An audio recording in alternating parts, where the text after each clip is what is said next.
Episode 311।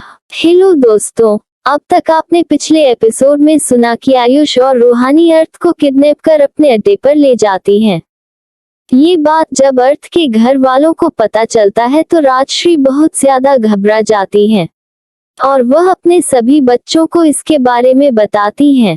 फिर वह लोग अर्थ के पास पहुंचते हैं तो पता चलता है उसे किया ने किडनैप करवाया है। अब आगे किया के विला से सभी लोग अपने घर पहुंच जाते हैं। जैसे ही राजश्री जी अंदर आती हैं, वह किया के सर पर प्यार से हाथ फेरते हुए बोलती हैं, बच्चा आज बहुत ज्यादा भागमदौड़ हो गई है और तुम बहुत ज्यादा थक गई होगी, इसलिए जाओ जाकर अपने कमरे में आराम करो, अब सुबह मिलते हैं। किया भी उनकी बातों को मानकर हाँ बोल अपने कमरे में चली जाती है। अक्षत, अमन और मयंक ये लोग भी एक दूसरे से गुड नाइट बोल अपने अपने कमरे में चले जाते हैं। अगली सुबह जब सुबह जैसे ही ये लोग अपने कमरे में जाते हैं, तभी अर्थ की एंट्री होती है। अर्थ जब हाल में पहुंचता है तो देखता है वहां पर कोई नहीं था। ये देखकर अर्थ का चेहरा लटक जाता है। क्या वह लोग उसके लिए इंतजार नहीं कर रहे थे? क्या वह लोग उसे बिना बातें किए ही चले गए? वह अभी अभी किडनैप होकर आया है, पर उसकी तो किसी को परवाह ही नहीं है। इतना बोल अर्थ अपना सर झटकते हुए अपने कमरे में चला जाता है। थोड़ी देर बाद फ्रेश होकर जब वह बाहर आता है तो अपने ड्रेस चेंज करने जाता है। जैसे ही वह ड्रेसिंग टेबल के आगे खड़ा होता है तो अपना चेहरा देखकर बिल्कुल चौंक जाता है, क्योंकि आयुषी और रूहानी ने उसके चेहरे का नक्शा बिगाड़ दिया था। उसकी दोनों आंखें सूजी हुई थी, आंखों के चारों ओर लाल घेरा बना हुआ था। उसका चेहरा भी सूजा हुआ था, दोनों गालों पर सूजन आ चुकी थी, चेहरा पूरी तरह से लाल हो चुका था। ये सब देखकर वह तो अपने मुंह पर हाथ रख लेता है। उसे इस वक्त उन दोनों लड़कियों पर बहुत ज्यादा गुस्सा आता है। वह गुस्से में बोलता है, जंगली बिल्ली, मैं तुम्हें छोड़ूंगा नहीं। तुमने मेरे चेहरे का क्या हाल कर दिया है। आज तक कभी किसी ने मुझसे पंगा लेने की कोशिश नहीं की, लेकिन पहली बार ऐसा है कि किसी लड़की ने मुझे इतनी बुरी तरह से पीटा हो। समझ नहीं आता कि क्या खाकर पैदा हुई हो, इंसान हो या पत्थर हो। तुम्हारी ट्रेनिंग किसने की होगी? जरूर वह कोई बहुत बड़ा डेविल होगा, तभी तो इस तरह से तुम लोगों को तैयार किया है। कितनी ज्यादा खतरनाक है ये लड़कियां। ये सोचते हुए वह अपने बेड पर आकर लेट जाता है, लेकिन जैसे ही वह अपनी आंखें बंद करता है, उसके सामने किया का चेहरा घूम जाता है। तुरंत वह अपनी आंखें खोल लेता है। सामने सीलिंग को देखते हुए वह सोच रहा था, मुझसे कितनी बड़ी गलती हो गई। मेरी बहन कितनी ज्यादा प्यारी और मासूम है, और वह कोई साधारण सी इंसान नहीं है। वह अमेरिकन एजेंसी की खुफिया एजेंट है और वह डॉक्टर केआर है, दुनिया का वह सबसे बड़ा नाम, जिसे जानने और उसकी हेल्प लेने के लिए लोग पता नहीं कितने करोड़ों रुपए देने को तैयार हैं। उसकी एक झलक आज तक किसी ने नहीं देखा है और उसके साथ काम करने वाले लोग कितने लायल हैं जो आज तक कभी किसी को उसके बारे में नहीं बताया है। सच में वह कितनी अमेजिंग है। मुझे यकीन नहीं हो रहा है कि वह मेरी बहन है।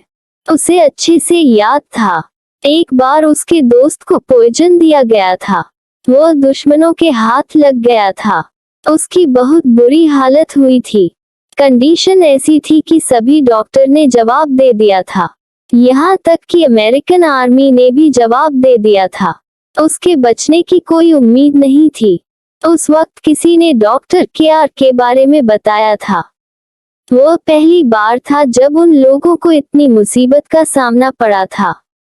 मात्र एक डॉक्टर को ढूंढने के लिए उन लोगों ने कई दिनों तक दिन और रात एक कर दिया था। इस डॉक्टर को ढूंढने के लिए पूरी की पूरी आर्मी लग गई थी, लेकिन किसी को इसके बारे में पता नहीं चला और अंत में एक दिन अचानक से वह अपने आप सबके सामने आ गई। उस वक्त किसी को नहीं पता था कि वह कौन है, कैसी दिखती है। बस वह सीक्रेट तरीके से आई और उसका इलाज करके चली गई। सब बस इतना ही जानते हैं कि इसका इलाज डॉक्टर केयर ने किया और आज वह जिंदा सही सलामत है। मुझे नहीं पता था वह मेरी बहन है, लेकिन वह आज से 3 साल पहले की बात है। तब वह कितनी छोटी रही होगी। अभी देखने में तो उसकी उम्र 16-17 साल की लगती है। अगर 3 साल पहले देखा जाए तो वह 14 साल की रही होगी। ये सोचते हुए उसके चेहरे पर बहुत ज्यादा आश्चर्य था। क्या वह 14 साल की उम्र में एक ऐसी शख्सियत बन चुकी थी जो दुनिया के आगे एक मिसाल थी?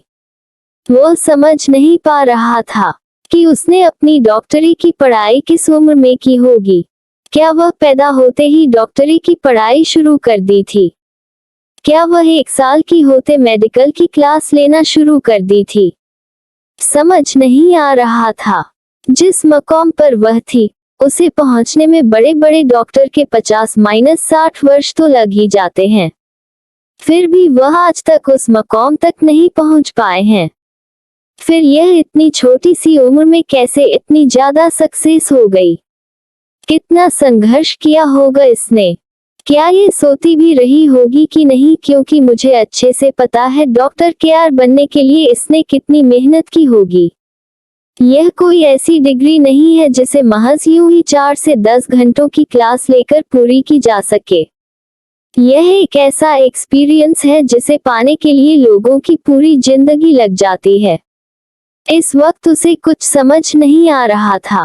तभी उसे अमायरा की याद आती है, और जैसे ही उसे अमायरा की याद आती है, गुस्से में उसका पूरा चेहरा लाल पड़ जाता है। उस घटिया लड़की की हिम्मत कैसे पड़ी मेरी बहन के खिलाफ मुझे भड़काने की। वह कितने आराम से मुझे भड़काती रही। मॉम डैड ने भी मुझे कितना समझाया, यहाँ तक कि लुकास भी मुझे बार बार बोल रहा था, जबकि वह भी एक बार भी मेरी सिस्टर से नहीं मिला था। लेकिन उसे भी उस पर विश्वास था। और मैं कैसा भाई था जिसे एक बार के लिए भी अपनी बहन पर भरोसा नहीं हुआ। मुझे तो खुद से नफरत हो रही है। उसे सच में इस वक्त बहुत ज्यादा अफसोस हो रहा था अपने व्यवहार के लिए जो उसने अपनी बहन के प्रति दिखाया था। उसे समझ नहीं आ रहा था कि वह क्या करे। फिर उसे याद आता है, उसकी माँ ने कितनी बार बोला था, आओ और आकर अपनी बायोलॉजिकल सिस्टर से मिलो और उसके लिए एक अच्छा सा गिफ्ट भी लाना जो उसके लेवल का हो, क्योंकि तुम्हारी सिस्टर कोई आम लड़की नहीं है, वह बहुत खास है। काश उस वक्त अपनी माँ की बातों को मैंने ध्यान से सुना होता तो आज इतना बड़ा रायता ना फैलाता। समझ नहीं आ रहा है मैं कल कैसे उससे नजरें मिलाऊंगा, पर मुझे उससे माफी तो मांगनी ही होगी, वरना मेरी सिस्टर कभी मुझसे बात नहीं करेगी, वह कभी मुझे माफ नहीं करेगी। वैसे भी मैंने उसके साथ कितना बुरा व्यवहार किया। और फिर उसे अचानक से याद आता है कैसे उसने धोखे से उसे पर वार किया था।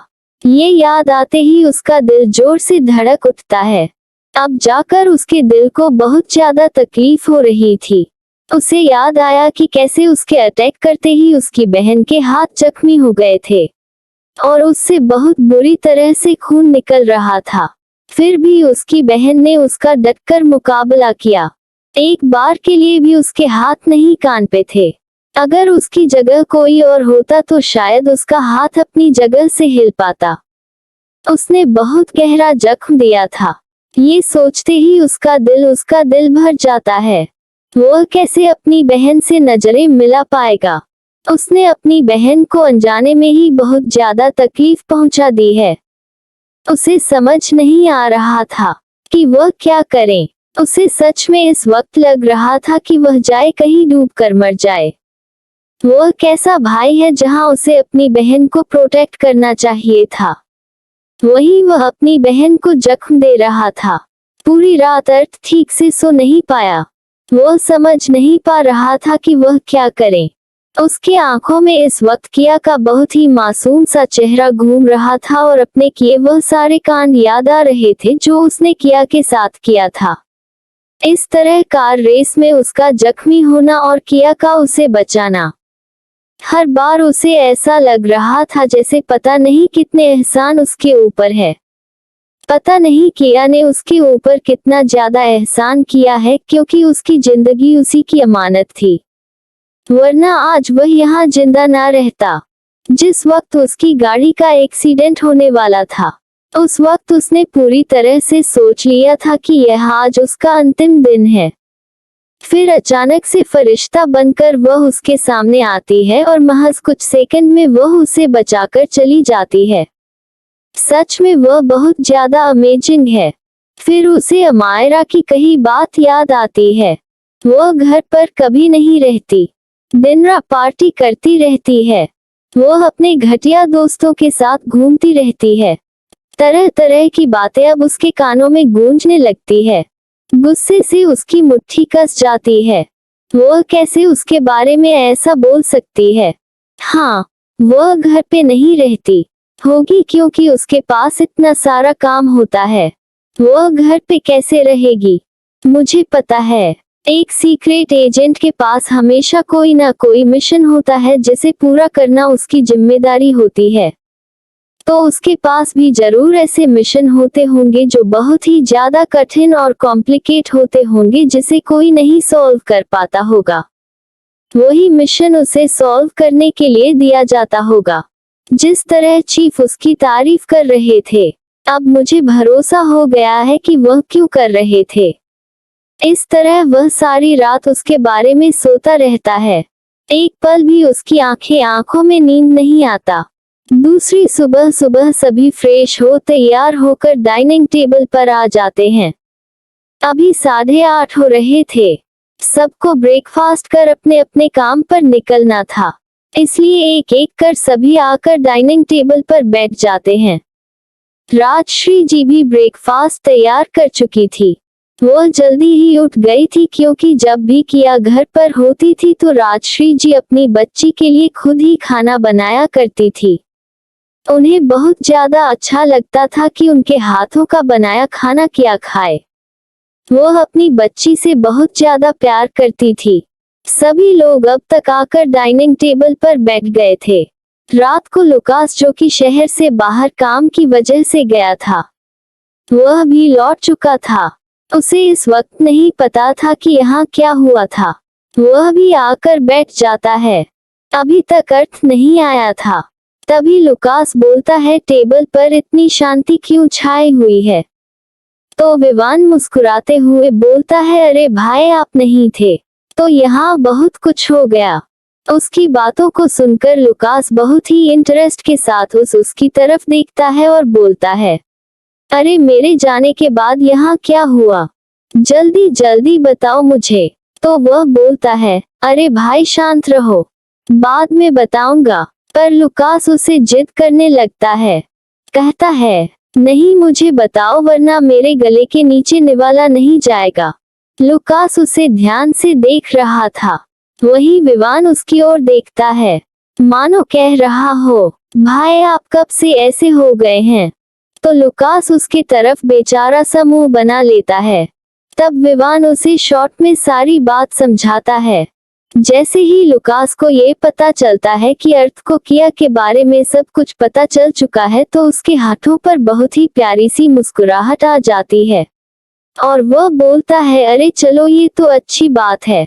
अर्थ को सिस्टर के बारे में सब कुछ पता चल गया, अब उसे जलाने में बहुत मजा आएगा।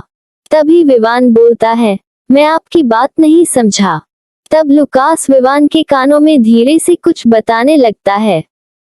जैसे जैसे वह बता रहा था, विवान के होठों की मुस्कुराहट बड़ी होती जा रही थी। वहीं उन लोगों को इस तरह बात करते देखकर बगल में बैठा अमन उनसे पूछता है, तुम लोग इस तरह गर्लफ्रेंड और बॉयफ्रेंड की तरह क्या कान्हा फूंसी कर रहे हो?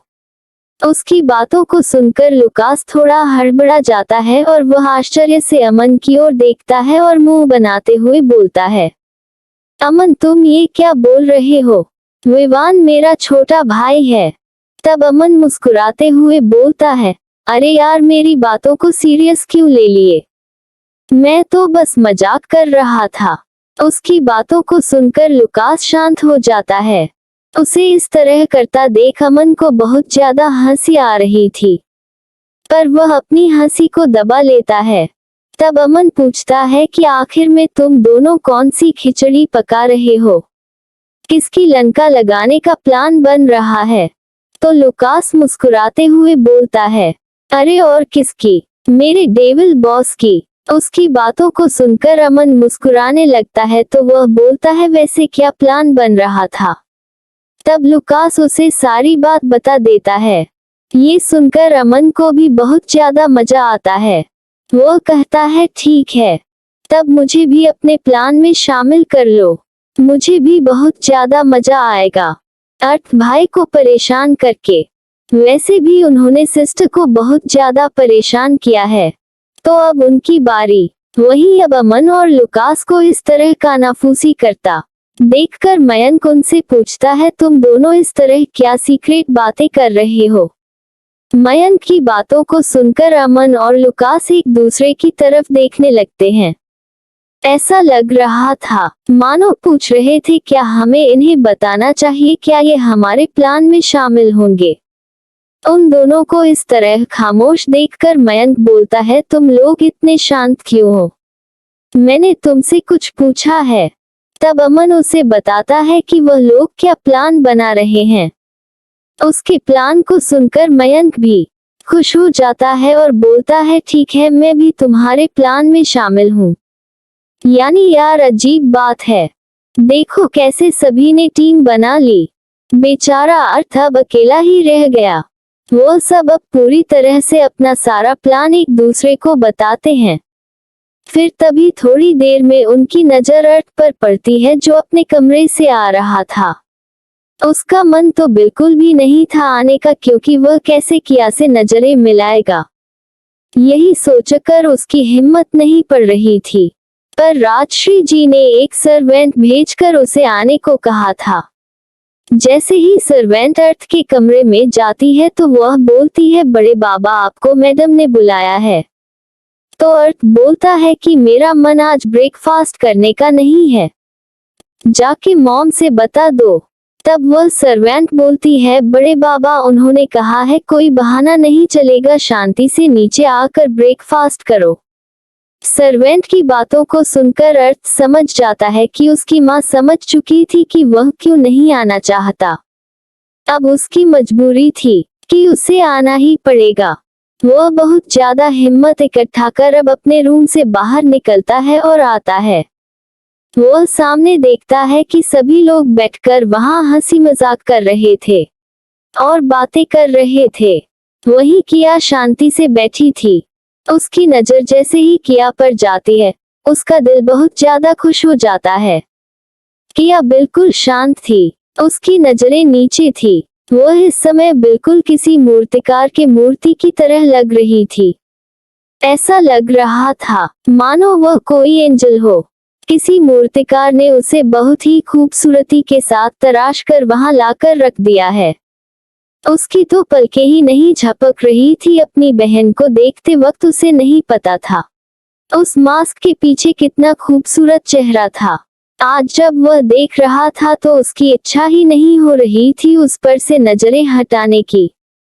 अगर उसे इस तरह पूरी जिंदगी देखना पड़े तो वह इसी तरह देखता रहेगा, पर फिर भी वह सामने के उस नजारे से बोर नहीं होगा जहां उसकी बहन हो। सच में बहुत ही ज्यादा खूबसूरत और बहुत ही ज्यादा मासूम। देखने से ऐसा लग रहा था कि मानो उससे ज्यादा मासूम तो दुनिया में कोई ना हो। लेकिन उसे पता था उसकी बहन इतनी ज्यादा मासूम भी नहीं है। लेकिन हाँ, फिर भी वह एक लड़की है और मासूमियत तो उसकी पहचान है। अर्थ के होठों पर प्यारी सी मुस्कुराहट आ जाती है। इस वक्त उसकी नजरें किया पर टिकी हुई थी। वही किया को भी महसूस हो गया था कोई उसे बहुत ही शिद्दत से निहार रहा है। लेकिन किया अपनी नजरें उठाकर एक बार भी नहीं देखती है, क्योंकि उसे अच्छे से पता था उसके सारे भाई यहाँ मौजूद है, तो उसे देखने वाला कौन होगा। बिल्कुल भी उससे बात करने के मूड में नहीं थी कि आखिर में उसने कितनी ज्यादा इंसल्ट की थी। किया के साथ बहुत ज्यादा गलत किया था। वह उसे इतनी आसानी से तो माफ नहीं करने वाली है। वह बड़ा भाई है तो क्या हुआ? क्या उसका फर्ज नहीं बनता था अपनी बहन से मिलने आने का? इतने सालों बाद उसकी सिस्टर घर आई थी। उसके सभी भाई उससे मिलने आए और उसके साथ एक अच्छा टाइम भी बिताया। लेकिन क्या इस भाई का फर्ज नहीं था? ये कैसे इस रघुवंशी फैमिली की जिम्मेदारी उठाएगा? वह घर का सबसे बड़ा भाई है और उसके अंदर इतनी ज्यादा इनमेच्योरिटी देखकर किया को बिल्कुल भी पसंद नहीं आया था। आखिर में उनका इतना बड़ा खानदान था और उसके हाथों की बागडोर जिसके हाथों में जानी चाहिए वह बहुत ही ज्यादा मैच्योर होना चाहिए।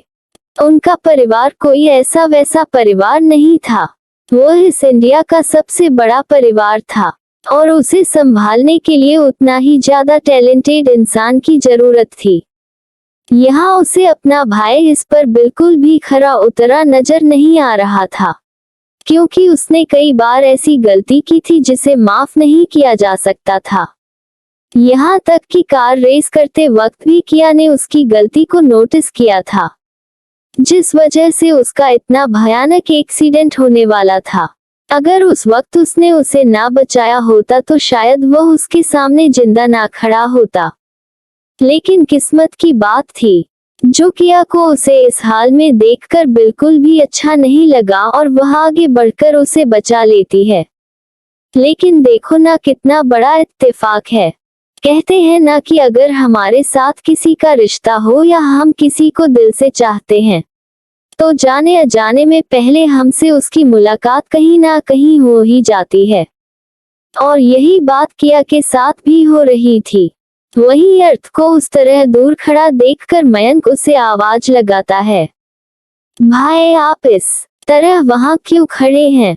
जल्दी आइए, हमें देर हो रहा है और हम आपका इंतजार कर रहे हैं। उसकी बातों को सुनकर अर्थ अपने होश में वापस आता है और वह अब आकर एक साइड जहां उसके लिए उसकी कुर्सी छोड़ी गई थी उसमें जाकर शांति से बैठ जाता है। लेकिन अब वह अपनी नजरें उठाकर किया को नहीं देख रहा था। वही किया कि एक साइड मयंक बैठा हुआ था और दूसरे साइड राजेंद्र जी बैठे हुए थे और वही राजश्री जी घूर घूर कर मयंक को देख रही थी, क्योंकि यहाँ पर राजश्री जी बैठने वाली थी लेकिन वह ब्रेकफास्ट लेने के लिए किचन में चली गई थी और इसका फायदा उठाकर मयंक जल्दी से आकर किया के बगल बैठ जाता है। वही किया के ठीक सामने लुकास बैठा हुआ था और उसके साइड में विवान और अमन बैठे हुए थे। राजश्री जी मयंक की दूसरी साइड जाकर बैठ जाती है और राजश्री जी के साइड में अर्थ की चेयर थी जहां वह बैठा हुआ था। राजश्री जी उसे देखते हुए भी इग्नोर करती हैं क्योंकि उन्हें अपने बेटे पर बहुत ज्यादा गुस्सा था। उसकी हरकत भी माफ करने लायक नहीं थी, तो वह भला इतनी जल्दी कैसे माफ कर दे? आखिर में उसने उसकी प्यारी बेटी को परेशान जो किया था। राजश्री जी अपनी जगह पर बैठती हैं और वह सभी को कहती हैं कि अपना अपना ब्रेकफास्ट शुरू करें। राजश्री जी ने पहले ही सभी के प्लेट में ब्रेकफास्ट परोस दिया था। वही किया भी अब अपना ब्रेकफास्ट करना शुरू कर देती है। राजेंद्र जी कोई ना कोई डिश उठाकर उसके प्लेट में रख रहे थे। वह बहुत थोड़ा थोड़ा करके रख रहे थे जिससे किया को खाने में परेशानी ना हो। वही मयंक भी कुछ उठाकर दे देता और बोलता, प्रिंसेस तुम इसे ट्राई करो, यह अच्छा लगेगा। वही किया उसे खा रही थी। अचानक उसे खांसी आती है तो लुकास जल्दी से अपनी जगह से खड़ा होकर गिलास में का पानी किया के आगे कर देता है और बोलता है, सिस्टर जल्दी पियो वरना तुम्हें तकलीफ होगी। इतना बोलकर वह किया के सामने पानी करता है। किया उसके हाथों से पानी लेकर पीने लगती है। वही जैसे ही लुकास के मुंह से वह सिस्टर सुनता है, अर्थ की तो आंखें आश्चर्य से फैल जाती है और वह आश्चर्य से लुकास को देखने लगता है। क्या इसे पता था कि यह इसकी सिस्टर है? इसका मतलब मैं ही सबसे बड़ा बेवकूफ था। तो दोस्तों आगे क्या होने वाला है, क्या इस बात की सजा अर्थ लुकास को देने वाला है, जानने के लिए चलिए बढ़ाते हैं नेक्स्ट एपिसोड की तरफ। एपिसोड 312। अर्थ को पता चलता है कि लुकास टाइगर की असलियत जानता था कि वही उसकी सिस्टर है, तो उसे बहुत ज्यादा आश्चर्य होता है। अब आगे अर्थ मन में सोचता है, मुझे कुछ भी नहीं मालूम था, पर इसे कैसे पता चला। अब जब तक ब्रेकफास्ट होता है, लुकास बेचारा, जो उसने अपने मुंह से सिस्टर बोल दिया था, ऐसा लग रहा था यह उसकी जिंदगी की सबसे बड़ी गलती होने वाली थी। अर्थ पूरे टाइम तक लुकास को अपनी आंखों से घूरे जा रहा था। उसे इस वक्त लुकास पर बहुत ज्यादा गुस्सा आ रहा था। उसकी हिम्मत भी कैसे हुई यह बात उससे छुपाने की। उसका मन कर रहा था कि अभी ही ब्रेकफास्ट टेबल पर ही वह लुकास की जमकर पिटाई करे, लेकिन वह अपने आप को किसी तरह से कंट्रोल कर रहा था। तभी अचानक से किया का फोन रिंग करता है। किया देखती है कि यह फोन लिया कर रही है, तो वह तुरंत ही फोन रिसीव कर लेती है, क्योंकि उसे अच्छे से पता था लिया बिना किसी इम्पोर्टेंट काम के उसे परेशान नहीं करती है। तभी दूसरी तरफ से लिया कुछ बोलती है। उसकी बातों को सुनकर कुछ देर की खामोशी के बाद किया बोलती है, ठीक है, मैं आ रही हूँ। इतना बोलकर वह फोन रख देती है। वहीं उसकी बातों को सुनकर राजश्री जी पूछती हैं, बेटा तुम कहाँ जा रही हो? तो किया आराम से बोलती है, मॉम मुझे कुछ काम है इसलिए मुझे जाना होगा। राजश्री जी ने सोचा था कि आज वह अपनी बच्ची के साथ मिलकर शॉपिंग करने जाएंगी, लेकिन शायद उनकी बच्ची के पास टाइम नहीं है। ये सोचते हुए उनका चेहरा थोड़ा लटक जाता है। वहीं अपनी माँ को इस तरह उदास होता देखकर किया बोलती है, मॉम क्या बात है, आप कुछ परेशान हैं क्या? तब राजश्री जी बोलती है, अरे नहीं बेटा, मैं तो बस ये सोच रही थी कि कब मुझे तुम्हारे साथ थोड़ा वक्त बिताने का मौका मिलेगा। उनकी बातों को सुनकर किया खामोश हो जाती है, क्योंकि उसे भी अच्छे से पता था उसकी माँ उसके साथ वक्त बिताने के लिए कितना ज्यादा एक्साइटेड रहती है। पर वह थी कि उसके पास वक्त ही नहीं था। उसके पास इस बात का कोई जवाब नहीं था। उसे इस तरह शांत देखकर राजश्री जी को लगता है कि उन्होंने अपनी बच्ची को परेशान कर दिया। वह बोलती है, सॉरी बेटा, तुम मेरी बातों को दिल पर मत लो और तुम इस तरह परेशान ना रहो। तुम्हें इस तरह परेशान देखकर मुझे बहुत ज्यादा तकलीफ होती है। प्यार से उनकी तरफ देखती है और बोलती है, नहीं माँ, इसमें कोई परेशानी की बात नहीं है। दरअसल मैं सोच रही थी कि मैं जल्दी ही टाइम निकालूंगी जिससे मैं आपके साथ कुछ क्वालिटी टाइम स्पेंड कर सकूं। उसकी बातों को सुनकर राजी के होठों पर प्यारी सी मुस्कुराहट आ जाती है और वह खुश हो जाती है कि उनकी बच्ची ने उनके लिए इतना सोचा। वही किया अपनी माँ को इस तरह मुस्कुराता देखकर वह भी मुस्कुरा देती है। माँ बेटी की इस तरह बॉन्डिंग देखकर अर्थ उन्हें प्यार से देखने लगता है। सच में उसकी बहन की आवाज शहद से भी ज्यादा मीठी थी।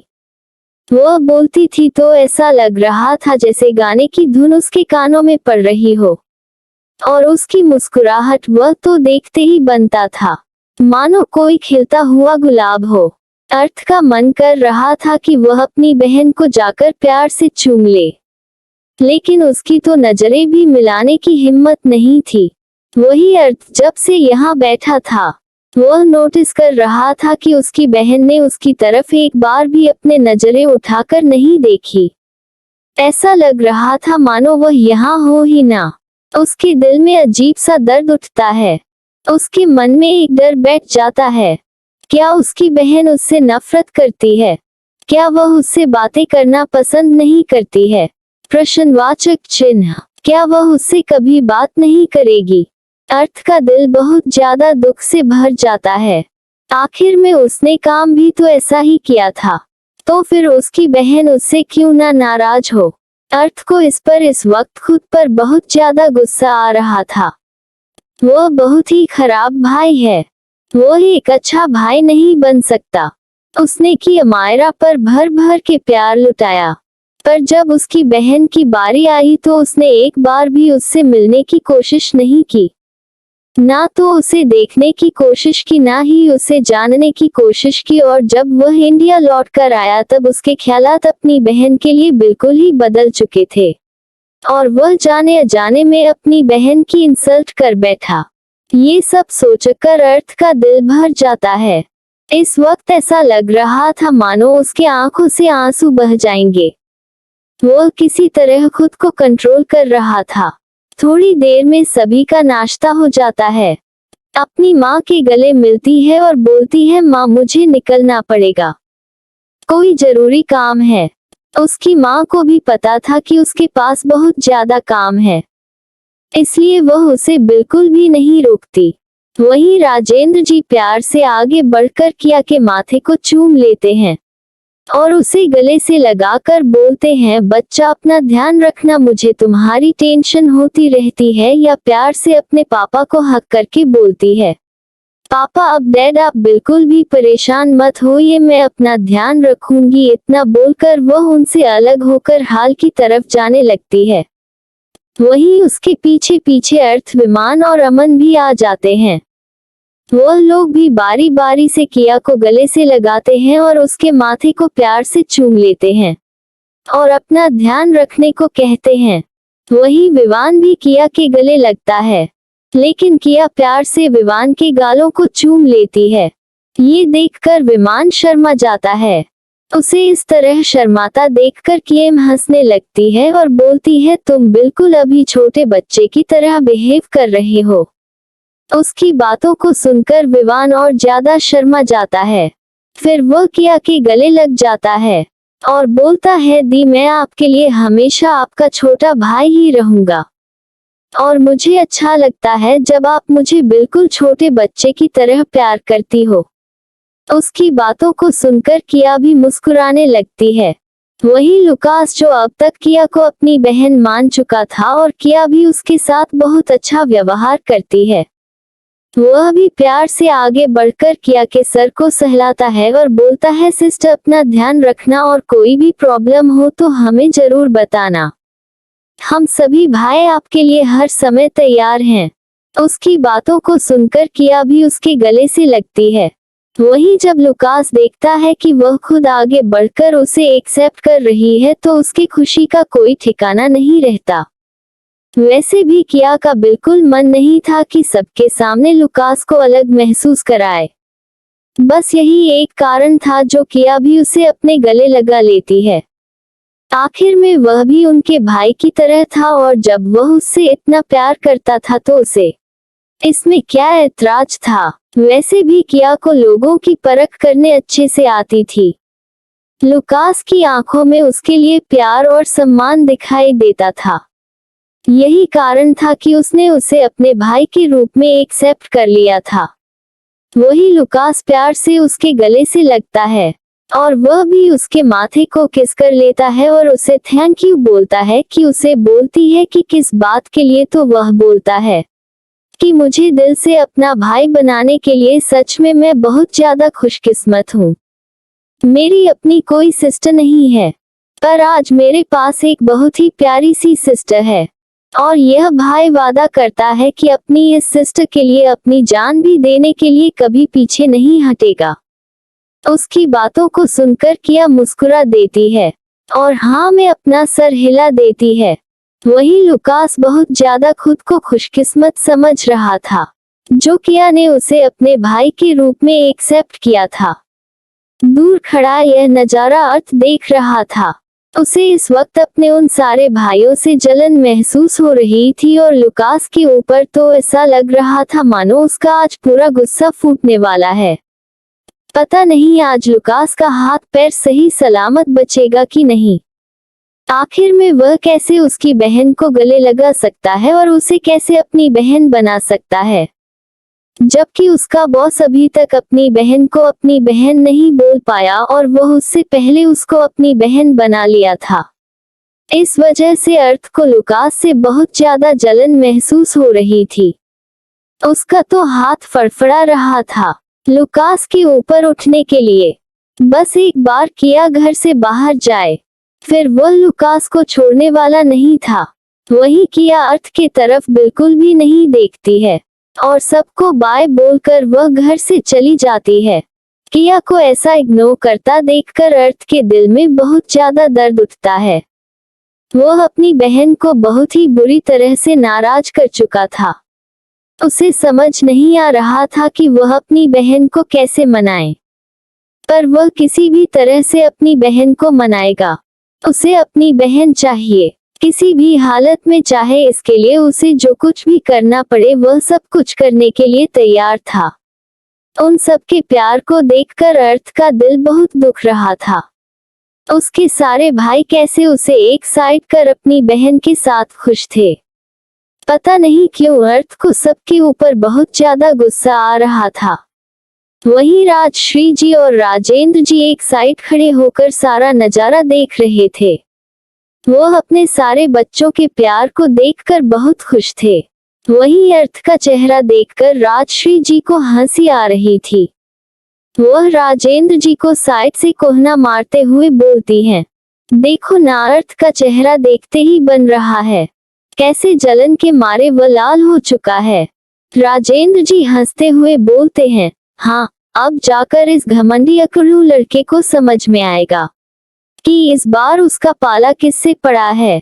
वह सभी को तो आराम से दबा लेता है, लेकिन अपनी सिस्टर को दबा कर दिखाए तो बताऊं।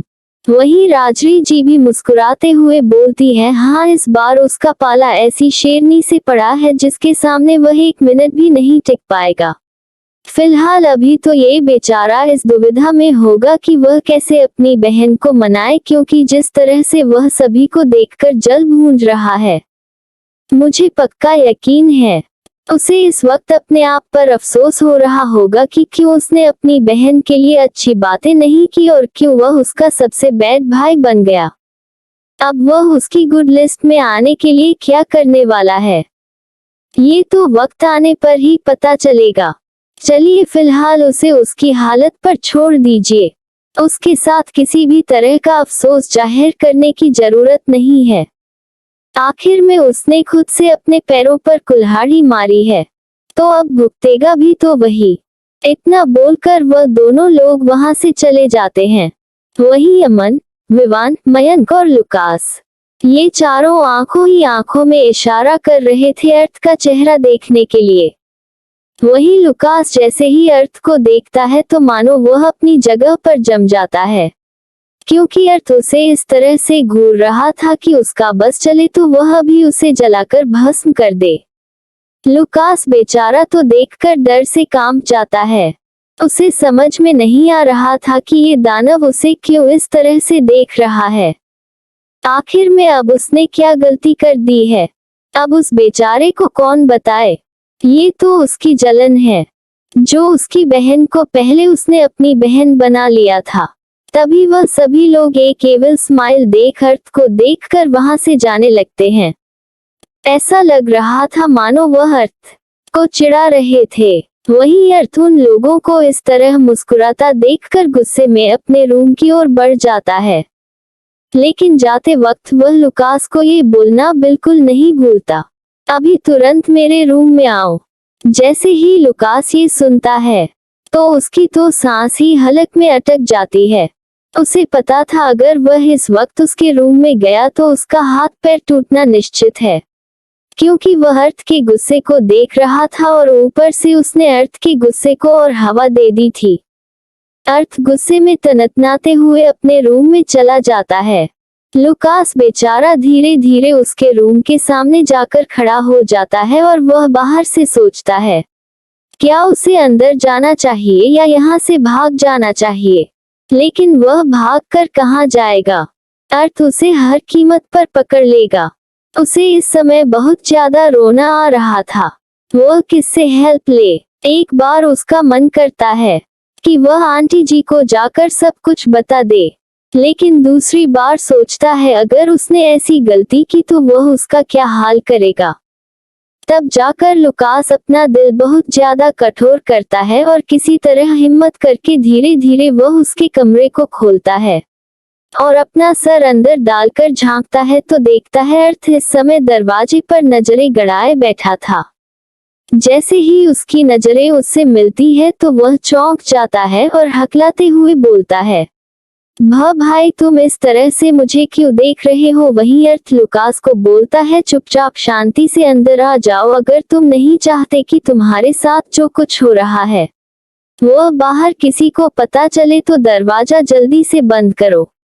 उसकी बातों और उसकी धमकी को सुनकर लुकास के तो पसीने आने लगते हैं।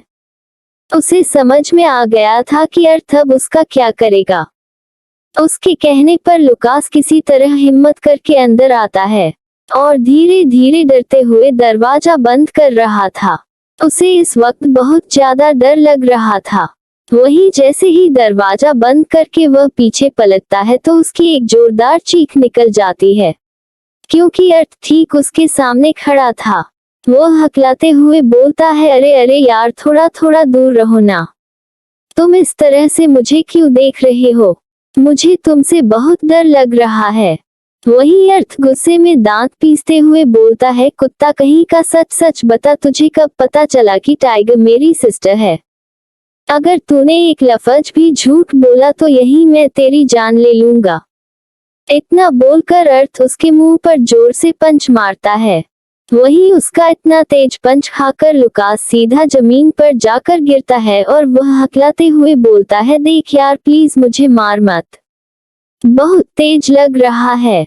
इतना बोलकर वह जिस जगह पर अर्थ ने उसे मारा था वह उसे छूने लगता है और जोर से आ बोलता है, क्योंकि अर्थ ने उसे बहुत तेज मारा था।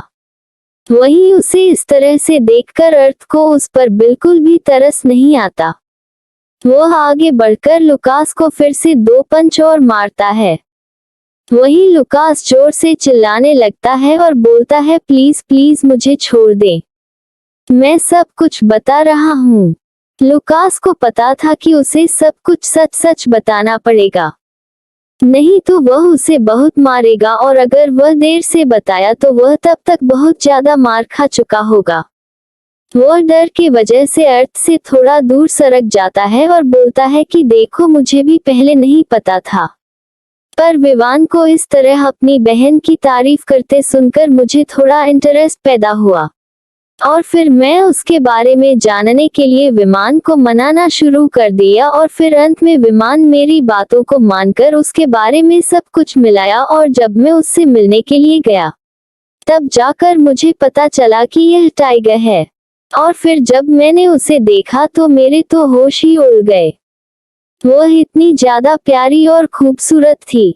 सच में तेरी बहन बहुत ज्यादा खूबसूरत है और वह बहुत ज्यादा प्यारी है, और इससे ज्यादा बड़ी बात तो वह सबसे ज्यादा खतरनाक भी है। तू उसके बारे में कुछ नहीं जानता है, वह तेरी सोच के परे है। तू जितना सोच भी नहीं सकता है वह उससे कहीं ज्यादा आगे है। उसकी बातों को सुनकर अर्थ को समझ नहीं आता कि वह क्या बोले, तो वह झुंझलाते हुए बोलता है, ऐसा क्या जान लिया है तू उसके बारे में जो तू ऐसा बोल रहा है? तब लुकास बोलता है, उसकी बहुत सारी आइडेंटिटी है जिसके बारे में कोई नहीं जानता है, सिवाय तुम्हारे परिवार के बाहर का कोई भी इंसान उसकी रियल आइडेंटिटी नहीं जानता है। वह बहुत ही ज्यादा स्पीशियस है। वह तुम्हारे घर का कोहिनूर हीरा है। शायद इतनी क्वालिटी तो कोहिनूर हीरे में भी नहीं होगी जितनी उसके अंदर है। यही कारण है कि अंकल, आंटी और बाकी के सभी भाई लोग उसके लिए इतने ज्यादा पजेसिव रहते हैं। अगर उसकी रियल आइडेंटिटी दुनिया के सामने आ जाए तो उसकी जान को बहुत ज्यादा खतरा हो जाएगा, क्योंकि सभी लोग उसे हासिल करने की कोशिश करेंगे। जितने तो उसके फैन नहीं होंगे, उससे ज्यादा तो उसके दुश्मन बन जाएंगे। सारी दुनिया उसके पीछे पड़ जाएगी। बस यही कारण है कि वह सभी से छुपकर सीक्रेट तरीके से रहती है, और यह गांव वाली भी फेक आइडेंटिटी उसी की बनाई है। और तुम्हें पता है, वह दुनिया की सबसे बड़ी हैकर है, जिसे अपॉइंट करने के लिए लोग पता नहीं कितने करोड़ रुपए देने को तैयार हैं। शायद 100 करोड़, 200 करोड़ और उससे भी ज्यादा। लेकिन वह किसी को इतनी आसानी से नहीं मिलती है। उसकी बातों को सुनकर अर्थ आश्चर्य से उसका मुंह खुल जाता है। वह बोलता है, तुम्हारे कहने का क्या मतलब है? क्या वह वही है? तो लुकास अपना सर हाँ में हिलाते हुए बोलता है, हाँ यह वही है। जो तुम सोच रहे हो बिल्कुल सच सोच रहे हो। अर्थ को तो अपने कानों पर यकीन नहीं होता है। तो आगे क्या होने वाला है, चलिए जानने के लिए बढ़ाते हैं नेक्स्ट एपिसोड की तरफ। एपिसोड 313। विकास अर्थ को जब ये बताता है कि उसकी बहन वही हैकर है जिसे पूरी दुनिया ढूंढ रही है, तो अर्थ के हैरानी का कोई अंत नहीं था। अब आगे, क्या सच में उसकी बहन वह हैकर है जिसकी पूरी दुनिया को तलाश है? यहाँ तक कि सारे माफिया भी उसे ढूंढ रहे हैं। उसे समझ नहीं आ रहा था कि वह क्या बोले। तभी अर्थ बोलता है, उसकी और आइडेंटिटी क्या है? तब लुकास बोलता है, नहीं मैं तुम्हें नहीं बता सकता हूँ। मैंने प्रॉमिस किया है कि मैं इस बारे में किसी को कुछ नहीं बताऊंगा, तो मैं अपनी सिस्टर के साथ कोई भी गद्दारी नहीं कर सकता हूँ। मैं उसके लिए बहुत ज्यादा लॉयल हूँ।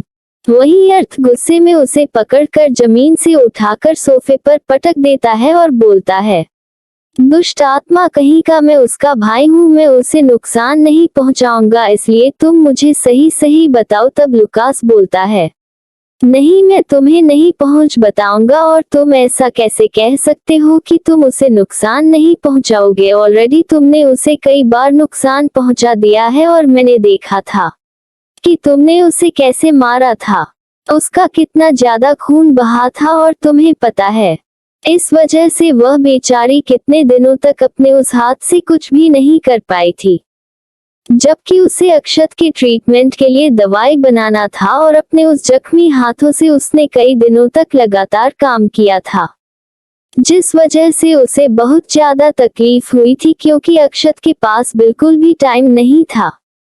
पॉइजन बहुत तेजी से उसके शरीर पर असर कर रहा था।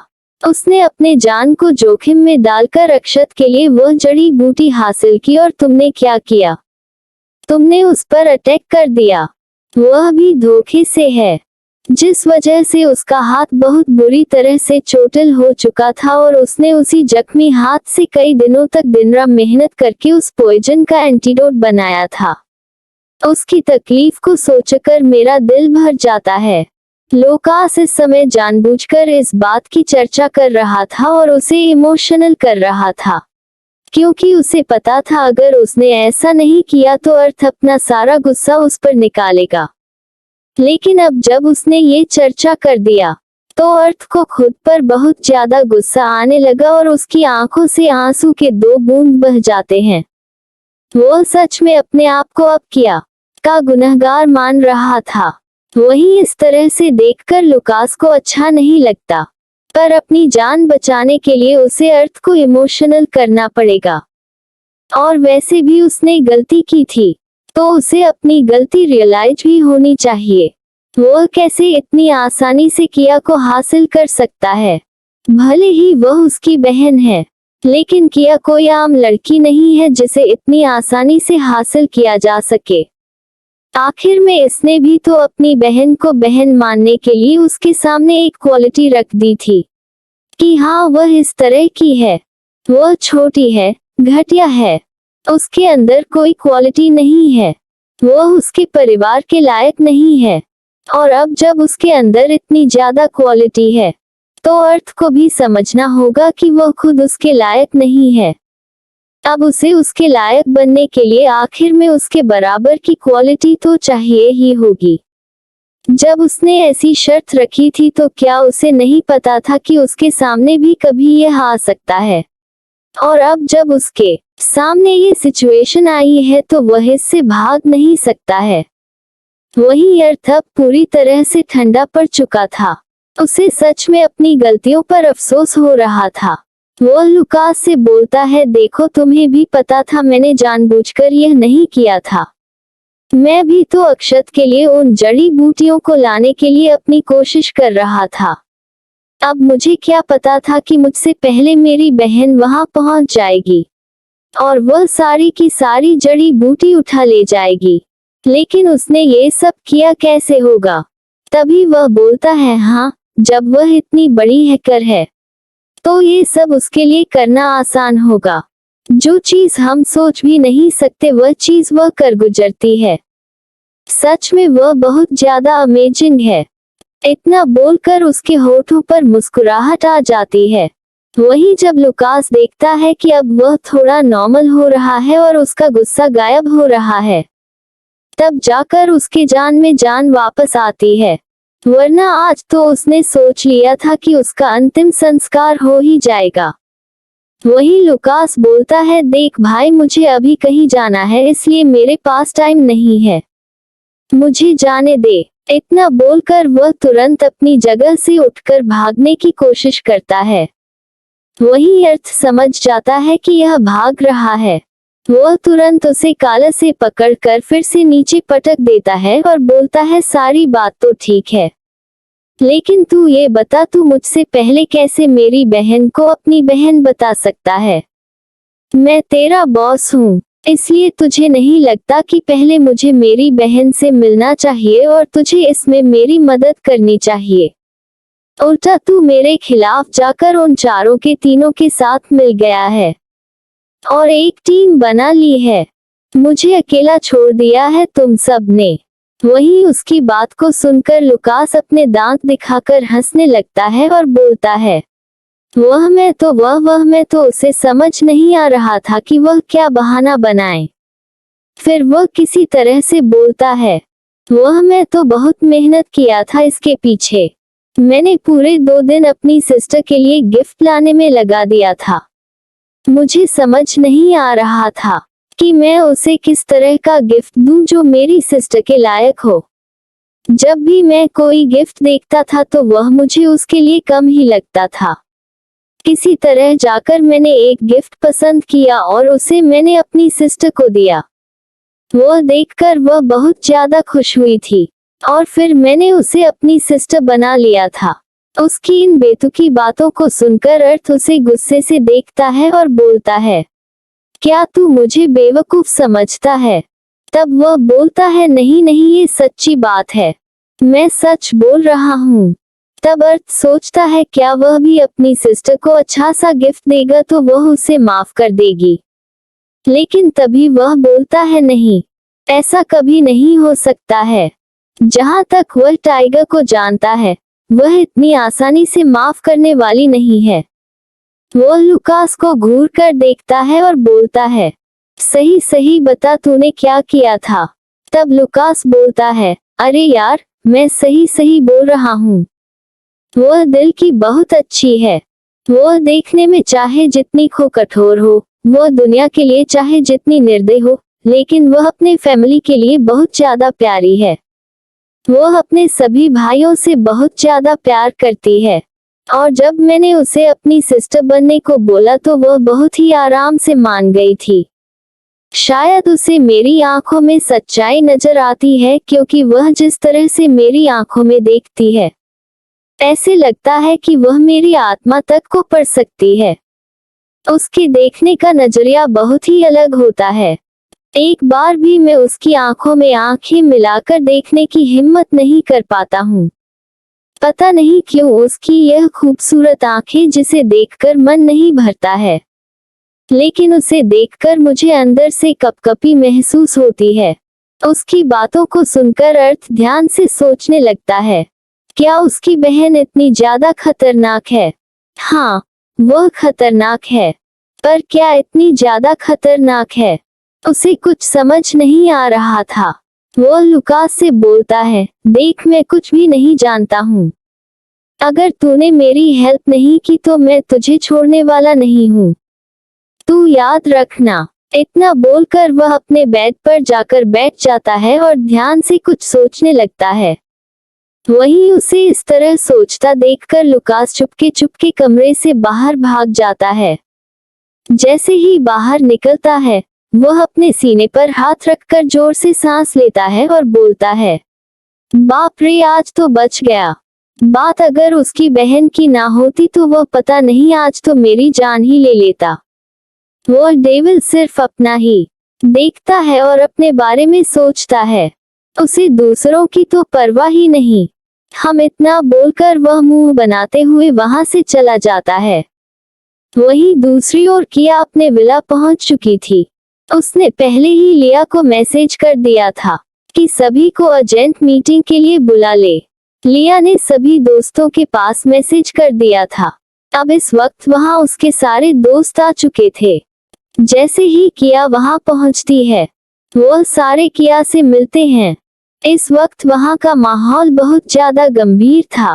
तभी किया के बैठते वहां शंकर आता है और बोलता है, बॉस वह इंडिया आया हुआ है तो हमें आगे क्या करना है।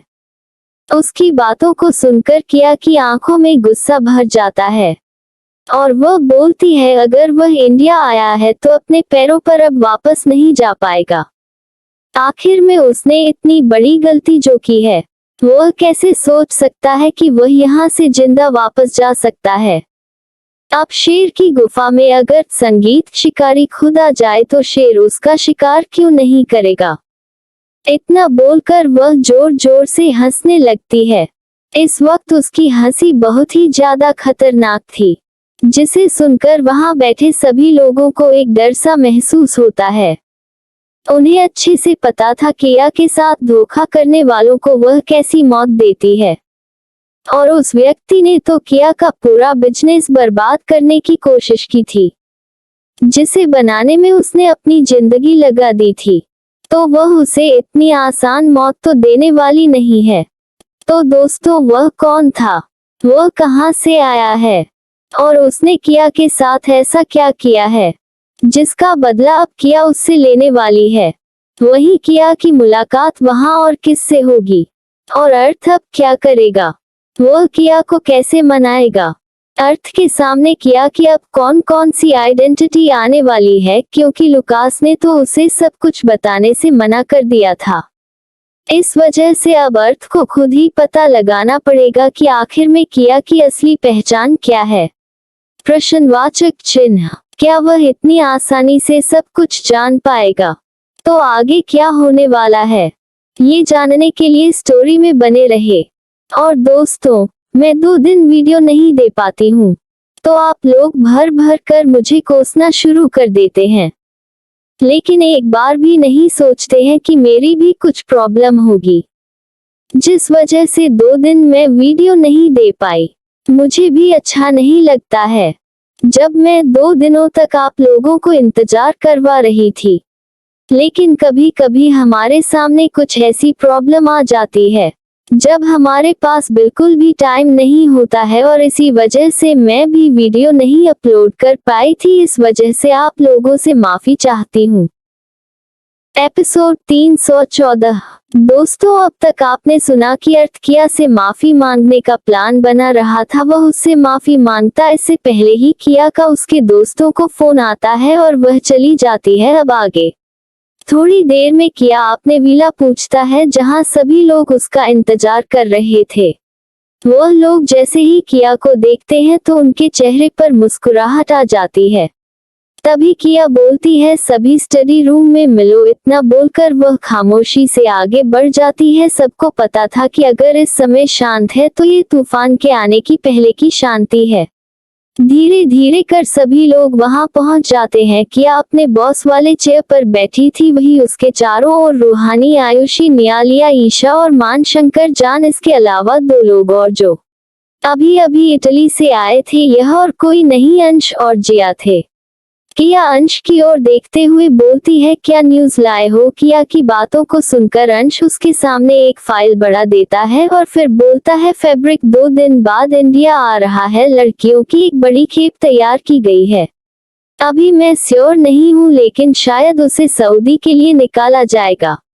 उसने भारी मात्रा में यहाँ ड्रग्स लाने की तैयारी की है और इसी के साथ उसने वेपन भी बेचने के लिए ला रहा है। उसने उसकी पूरी तैयारी की है। सिक्योरिटी का इंतजाम बहुत ही ज्यादा किया गया है, शायद एक परिंदा भी पर नहीं मार सकता है। इस बार उसने बहुत बड़ी डील की है, शायद ये कई हजार करोड़ का है। अगर वह यहाँ से कामयाब होकर निकला तो बहुत कुछ बर्बाद होगा। अभी इंडिया के बच्चे काम ही नशा कर रहे हैं, लेकिन जितनी बड़ी खेत वह यहाँ लाकर स्मगलिंग करने वाला है, नहीं लगता है कि आगे की पीढ़ी सेफ बच सकेगी। अंश की बातों को सुनकर किया को बहुत ज्यादा गुस्सा आ रहा था और गुस्से में बोलती है, इस फैब्रिक की हिम्मत भी कैसे पड़ी हमारे इंडिया को टारगेट करने की। यह क्या उसके बाप का घर है जो जब चाहे मुंह उठाकर चला आएगा? ठीक है, अगर वह आ रहा है तो मैं वादा करती हूँ वह जिंदा यहाँ से वापस नहीं जाएगा। मैंने पहले ही उसे वार्न किया था, लेकिन वह अपनी हरकतों से बाज नहीं आ रहा है। अब जब वह बार बार गलती करेगा तो इंडिया वाले कोई साधु संत नहीं है जो उसे माफ करते रहेंगे। अगर उसकी मौत उसे यहाँ खींच कर ला रही है तो मैं इस बात को शो करती हूँ कि वह यहाँ से वापस जिंदा नहीं जा पाएगा। वह बोलती है इसके लिए हमें एक बहुत ही अच्छा प्लान बनाना पड़ेगा जिससे वह हमारे हाथों लग सके। इतना बोलकर वह उन्हें अपना प्लान समझाना शुरू करती है। इन लोगों की बातें लगभग 4 घंटे चलती है, जिसमें अब सभी लोग अच्छे से समझ चुके थे कि उन्हें क्या करना है। किया आयुषी से बोलती है, तुम आर्मी के से कॉन्ट्रैक्ट करो, हो सकता है हमें सेना की एक टुकड़ी की आवश्यकता पड़ सकती है। वैसे तो हमारे पास पर्याप्त लोग हैं, लेकिन फिर भी बैकअप प्लान के लिए हमें तैयारी करके रखनी चाहिए। इस टुकड़ी में कम से कम 500 लोग होने चाहिए जिससे उसे एरिया को कवर करने में आसानी हो। फिर वह मान से बोलती है, तुम उसे पूरे एरिया को अपनी तरह से एनालाइज करोगे, वहां पर अपने कुछ सीक्रेट गैजेट लगा दो जिस वक्त आने पर हम उन्हें दूसरे तरीके से भी कंट्रोल कर सके। तुम्हें उसे पूरे एरिया को अपने डिवाइस से कंट्रोल करना है जिस वक्त आने पर हम शहर से इसका कॉन्ट्रैक्ट तोड़ सके और उसे हर तरफ से मजबूर बना सके। रूहानी से बोलती है, वहां जाने की और सारे हथियारों की पूरी तैयारी तुम्हें करना है। कितने लोग और किस तरह से जाना है ये सब डिसाइड करके तुम उन्हें समझा दो। हथियारों की किसी तरह से कमी नहीं होनी चाहिए। मैं नहीं चाहती कि हम किसी भी तरह से उनसे पीछे हो, इसलिए जितने हथियार चाहिए तुम उसे एक्स्ट्रा खेप जरूर मंगा लेना। वो ईशा और निया से बोलती है, तुम लोग अपना बैकअप प्लान तैयार कर लो। अगर वह हमसे चूक जाता है तो तुम्हें पीछे से उन पर अटैक करना होगा। ध्यान रहे तुम्हारी तैयारी में कोई कमी नहीं होनी चाहिए। तुम्हारी एक भूल उसे हमसे दूर कर देगा। फिर वह शंकर को देखकर कहती है, सभी गार्ड को तैयार कर लेना और हाँ, 4-5 बड़े कंटेनर भी तैयार रखना जिससे हम उन लड़कियों को बचाकर वहां से सुरक्षित निकाल सके। और सारे हथियारों के लिए गाड़ियों की व्यवस्था अच्छे से करना। अब जब हथियार इंडिया आ रहे हैं तो वह बचकर वापस नहीं जाएंगे। किया धीरे धीरे कर सबको उसके कम समझती है। आज सारी तैयारी करने के चक्कर में उनमें से कोई भी ऑफिस नहीं जाता। आज ऑफिस का काम उनकी सेक्रेटरी के ऊपर छोड़ा गया था। वहीं दूसरी और इस वक्त एक कमरे में रेहान, मयंक, ओम और शिवाय और ऋषभ ये बैठकर प्लानिंग कर रहे थे। लोग भी कुछ अलग नहीं बल्कि फैब्रिक के आने की तैयारी कर रहे थे। उनके जासूसों ने भी उन्हें खबर दी थी कि फैब्रिक 2 दिन बाद यहाँ आने वाला है। फ्रेडरिक इटली का माफिया था। हाल ही में उसने अपनी ताकत बहुत ज्यादा बढ़ा ली थी क्योंकि उसे वहां रोकने वाला इस वक्त नहीं था। इसी वजह से उसकी इतनी हिम्मत हो गई थी कि वह इंडिया आने की कोशिश कर रहा था। ये बात जब रेहान को पता चलती है तो उसके गुस्से का तो कोई ठिकाना नहीं रहता। वैसे भी रेहान के पास उसकी अपनी आर्मी थी जो बहुत ही अच्छी तरह से ट्रेन की गई थी। उसकी आर्मी दुनिया के जाने माने बेस्ट आर्मी थी। वह बहुत से बड़े लोगों को सिक्योरिटी प्रदान करता था जिस वजह से उसकी आर्मी का बहुत ज्यादा नाम था। उसकी आर्मी का नाम ईगल स्टार था। इनके बैच पर ईगल का लोगो बना हुआ था जो स्टार से ढका हुआ था। वह बैच ऐसे बना हुआ था कि कोई उसे फर्जी तरीके से कभी नहीं बन सकता था। वह बैच उन लोगों की पहचान थी। रेहान बोलता है, ऋषभ तुम्हें सारी तैयारी देखनी है। यह मिशन हम लोगों के लिए बहुत इम्पोर्टेंट है, इसलिए कोई भी चूक नहीं होनी चाहिए। वह ओम और शिवाय से बोलता है, तुम लोगों को पता है ना तुम्हें क्या करना है? वह लोग बोलते हैं, हाँ हमें अच्छे से पता है। वैसे भी यह हमारा कोई पहला मिशन नहीं है।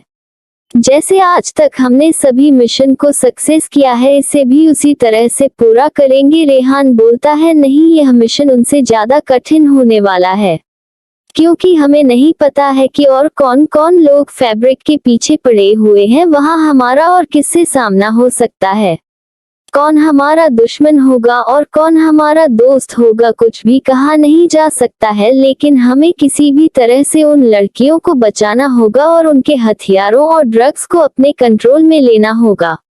वैसे भी मैंने पहले ही मन बना लिया है, इन हथियारों को मैं छोड़ने वाला नहीं हूँ। हमारे इंडिया में बिजनेस करना चाहता है ना, इन्हीं हथियारों से मैं उसके देश में बिजनेस करूंगा और वह मेरा कुछ नहीं बिगाड़ पाएगा। इतना बोलकर वह जोर जोर से हंसने लगता है। इस वक्त अगर उसे कोई देख ले तो वह अंदर से हिल जाए। इस वक्त रेहान बहुत ही ज्यादा खतरनाक और डरावना लग रहा था और यही उसकी रियल साइड थी। वह तो बस अपने एंजल के सामने ही मासूम और भोला दिखाई पड़ता है, बाकी वह एक बहुत ही बड़ा डेविल है जिसके सामने आने से भी लोग डरते हैं। जहां ये दोनों तैयारी में लगे थे, वहीं दूसरी तरफ एक तीसरा इंसान भी था जिसे फैब्रिक के आने की सूचना मिली थी और यह कोई और नहीं अर्थ था। अर्थ की भी काफी पुरानी दुश्मनी फैब्रिक के साथ थी और जब उसे पता चला कि फैब्रिक इंडिया आ रहा है तो वह भी उसके कामों को बर्बाद करने की तैयारी करना शुरू कर देता है। अर्थ भी एक बहुत ही क्रूर इंसान था, उसके पास भी उसके बहुत सारे गार्ड थे जिसे उसने अच्छे से ट्रेन कर रखा था। अर्थ तुरंत अपने सेक्रेटरी को फोन करता है और बोलता है, सभी लोगों को आज के आज इंडिया बुला लो, 2 दिन बाद फैब्रिक आने वाला है, इस बार मैं उसे छोड़ने वाला नहीं हूँ। उसने मेरा जितना नुकसान किया है मैं उसका नुकसान कर उसकी भरपाई करूंगा। ये बोलते वक्त अर्थ की आंखों में आग झलक रहा था। फैब्रिक ने अर्थ को बहुत ज्यादा परेशान किया था, इसी वजह से अब जब इंडिया आ रहा है तो वह उसे छोड़ने वाला नहीं था। तो दोस्तों, आगे क्या होने वाला है? क्या आपको लगता है ये सभी लोग एक दूसरे के आमने सामने आएंगे? क्या ये जान पाएंगे कि फैब्रिक पर हमला करने वाले आखिर में ये टीम किसकी है? जानने के लिए चलिए बढ़ते हैं अपने नेक्स्ट एपिसोड की तरफ। एपिसोड 315। दोस्तों, अब तक आपने पिछले एपिसोड में सुना कि फैब्रिक के आने की खबर सुनकर सभी लोग उसे पकड़ने की और उसका प्लान बर्बाद करने का प्लान बनाना शुरू कर चुके थे। अब आगे देखते ही देखते वह दिन भी आ जाता है जिस दिन फैब्रिक को इंडिया आना था। किया पिछले 2 दिनों से घर नहीं गई थी, उसकी माँ को उसकी बहुत ज्यादा चिंता हो रही थी।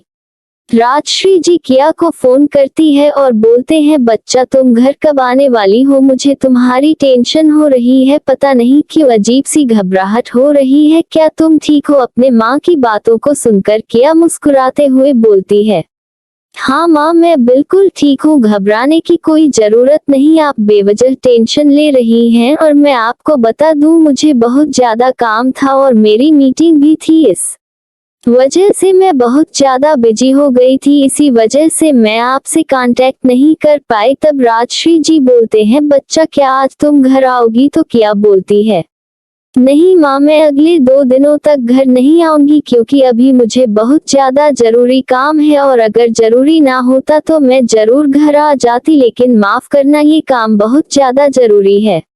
राजश्री जी अपनी बेटी की बात सुनकर वह कुछ नहीं बोल पाती, अंत में बस इतना ही बोलते हैं, ठीक है बच्चा, अपना ध्यान रखना। ठीक है मॉम, मैं अपना ध्यान रखूंगी। इतना बोलकर किया फोन रख देती है और फिर वह भी अपने आज के मिशन में निकलने की तैयारी चेक करने लगती है। वह नहीं चाहती थी कि कोई भी छोटी सी भूल और वह हम लोग किसी खतरे में पड़े, उसे अपने हर एक सदस्य के जान की परवाह थी। फ्रेडरिक मुंबई के एक बड़े होटल ब्लू नाइट काल्पनिक नाम में ठहरा हुआ था जो रेहान के अंदर में आता था। रेहान ने पहले ही अपने जासूस वहां लगा दिए थे जिस वजह से उन्हें पल पल की जानकारी मिल रही थी। थोड़ी ही देर में फैब्रिक अपने आदमियों के साथ वहां से निकल जाता है और समंदर के किनारे पहुंच जाता है जहां पर उसका माल उतारने वाला था। वह अपना कंसाइनमेंट भी इसी जगह से भेजने वाला था, इसी वजह से उसने इसे चारों तरफ से अपने लोगों से घेर रखा था। उसे पूरा यकीन था कि उसके लोगों ने यहाँ चप्पा चप्पा पर अपने लोग तैनात कर रखे हैं जिस वजह से यहाँ कोई भी प्रॉब्लम नहीं हो सकती है। पर उसे नहीं पता था कि उसी के ग्रुप में बहुत से लोग शातिर तरीके से घुस चुके हैं और उसके सारे प्लान को बर्बाद करने वाले हैं। मान जो पहले ही उसे पूरे एरिया को हैक कर चुका था, बस वह जैसा चाहेगी वहां वैसा ही होगा। वह पूरा एरिया मान के कंट्रोल में आ चुका था। चारों तरफ दूर दूर तक सन्नाटा फैला हुआ था। रात होने वाली थी। देखकर बिल्कुल भी ऐसा नहीं लग रहा था कि वहां कुछ होने वाला है। आज पहले दिनों से ज्यादा शांति छाई हुई थी। थोड़ी ही देर में किया की गाड़ी वहां जाकर रुकती है। इस वक्त किया के साथ शंकर, रूहानी, आयुषी और लिया थे।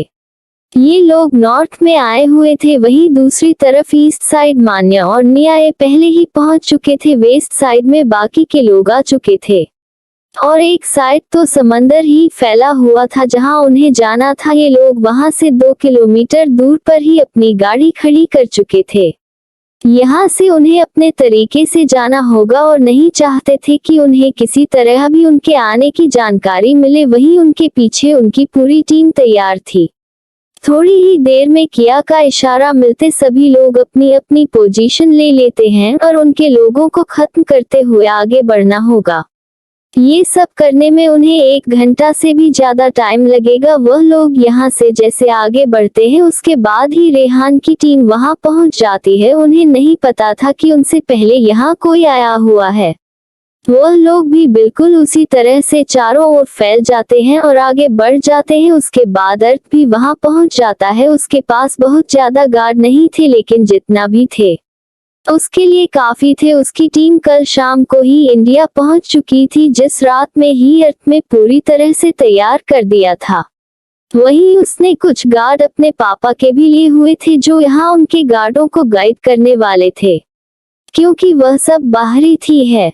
उन्हें यहाँ के बारे में अच्छे से जानकारी नहीं मिली थी। बस कुछ ही लोग यहाँ के थे जो यहाँ के बारे में जानते थे। ऐसी स्थिति में अर्थ उन्हें ऐसे अकेले नहीं छोड़ सकता था। इस वजह से उसने अपने पापा से हेल्प ली थी। उन्हें नहीं पता था कि अर्थ क्या करने वाला है। बस उसने कुछ लोगों को मांगा था और राजेंद्र जी उसे अपनी टीम दे दिए थे। आगे वह क्या कर रहा था उन्हें नहीं पता था। वैसे उन्हें पहले तो डाउट हो गया था, लेकिन फिर उन्हें इससे कोई मतलब नहीं था, क्योंकि अब अगर बच्चे आ गए हैं तो वह सब संभाले। उन्होंने सारे काम से रिटायर ले लिया था, तो उनका इस तरह दखलंदाजी करना ठीक नहीं लगा। बस यही कारण था कि उन्होंने अर्थ से कुछ नहीं पूछा। भाई अर्थ के जाने के बाद अब पुलिस भी वहां पहुंच चुकी थी, क्योंकि इंडिया में कुछ हो और पुलिस को पता ना हो ऐसा तो हो ही नहीं सकता था। उन लोगों ने भी अपनी पूरी फोर्स चारों तरफ से तैनात कर दी थी। वह जानते थे कि उनकी एक गलती और फेडरिक उनके हाथों से निकल जाएगा। पुलिस विभाग में भी अच्छे से अच्छे ऑफिसर मौजूद थे। उन्होंने भी बहुत ही अच्छी रणनीति बना रखी थी। धीरे धीरे कर सभी लोग फेडरिक की ओर आगे बढ़ रहे थे। वहीं इन सब से अनजान फेडरिक अपना काम करने में मस्त था। समुद्र में काफी दूर उसका शिप आकर रुका हुआ था। उन लोगों ने पहले ही फेडरिक को मैसेज कर दिया था। जैसे ही फेडरिक यहाँ पहुंचा उसने शिप को आगे बढ़ाने की अनुमति दी। थोड़ी ही देर में समुद्र में शिप दिखाई देने लगा। वह अब धीरे धीरे उनके पास पहुंचने वाला था। ये देखकर फेडरिक के चेहरे पर बड़ी सी मुस्कान बनी थी। ये ड्रेस अपने लोगों को अलर्ट रहने को बोलता है। आधे घंटे बाद वह शिप किनारे पर आकर लग जाती है।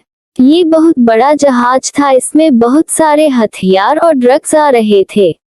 ये हथियारों का एक बहुत बड़ा खेप था। फेडरिक ने अपनी जिंदगी में इससे बड़ा खेप इंडिया कभी नहीं लाया था और ना ही दूसरे देशों में लाया था। फ्लैट तक किया के लोग बहुत सारे आदमियों को मारते हुए पास पहुंच चुके थे। वहीं पीछे से आते रेहान के लोगों को पता चल जाता है कि यहाँ जरूर कुछ गड़बड़ है। शायद उनसे पहले यहाँ कोई पहुंच चुका है जो फेडरिक के लोगों को मार रहा है।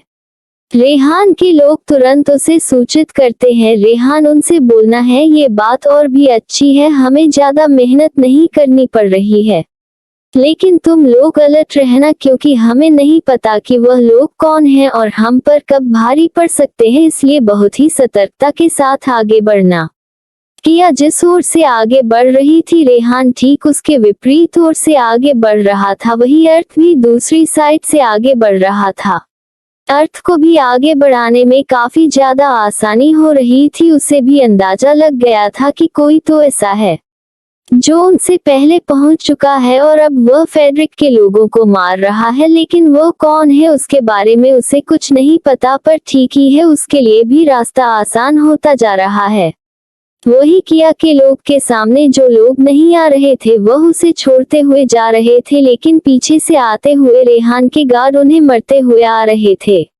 इस वजह से फैब्रिक के बहुत सारे गार्ड मारे जा चुके थे, जिस बात का अंदाजा फर्दी को बिल्कुल भी नहीं था।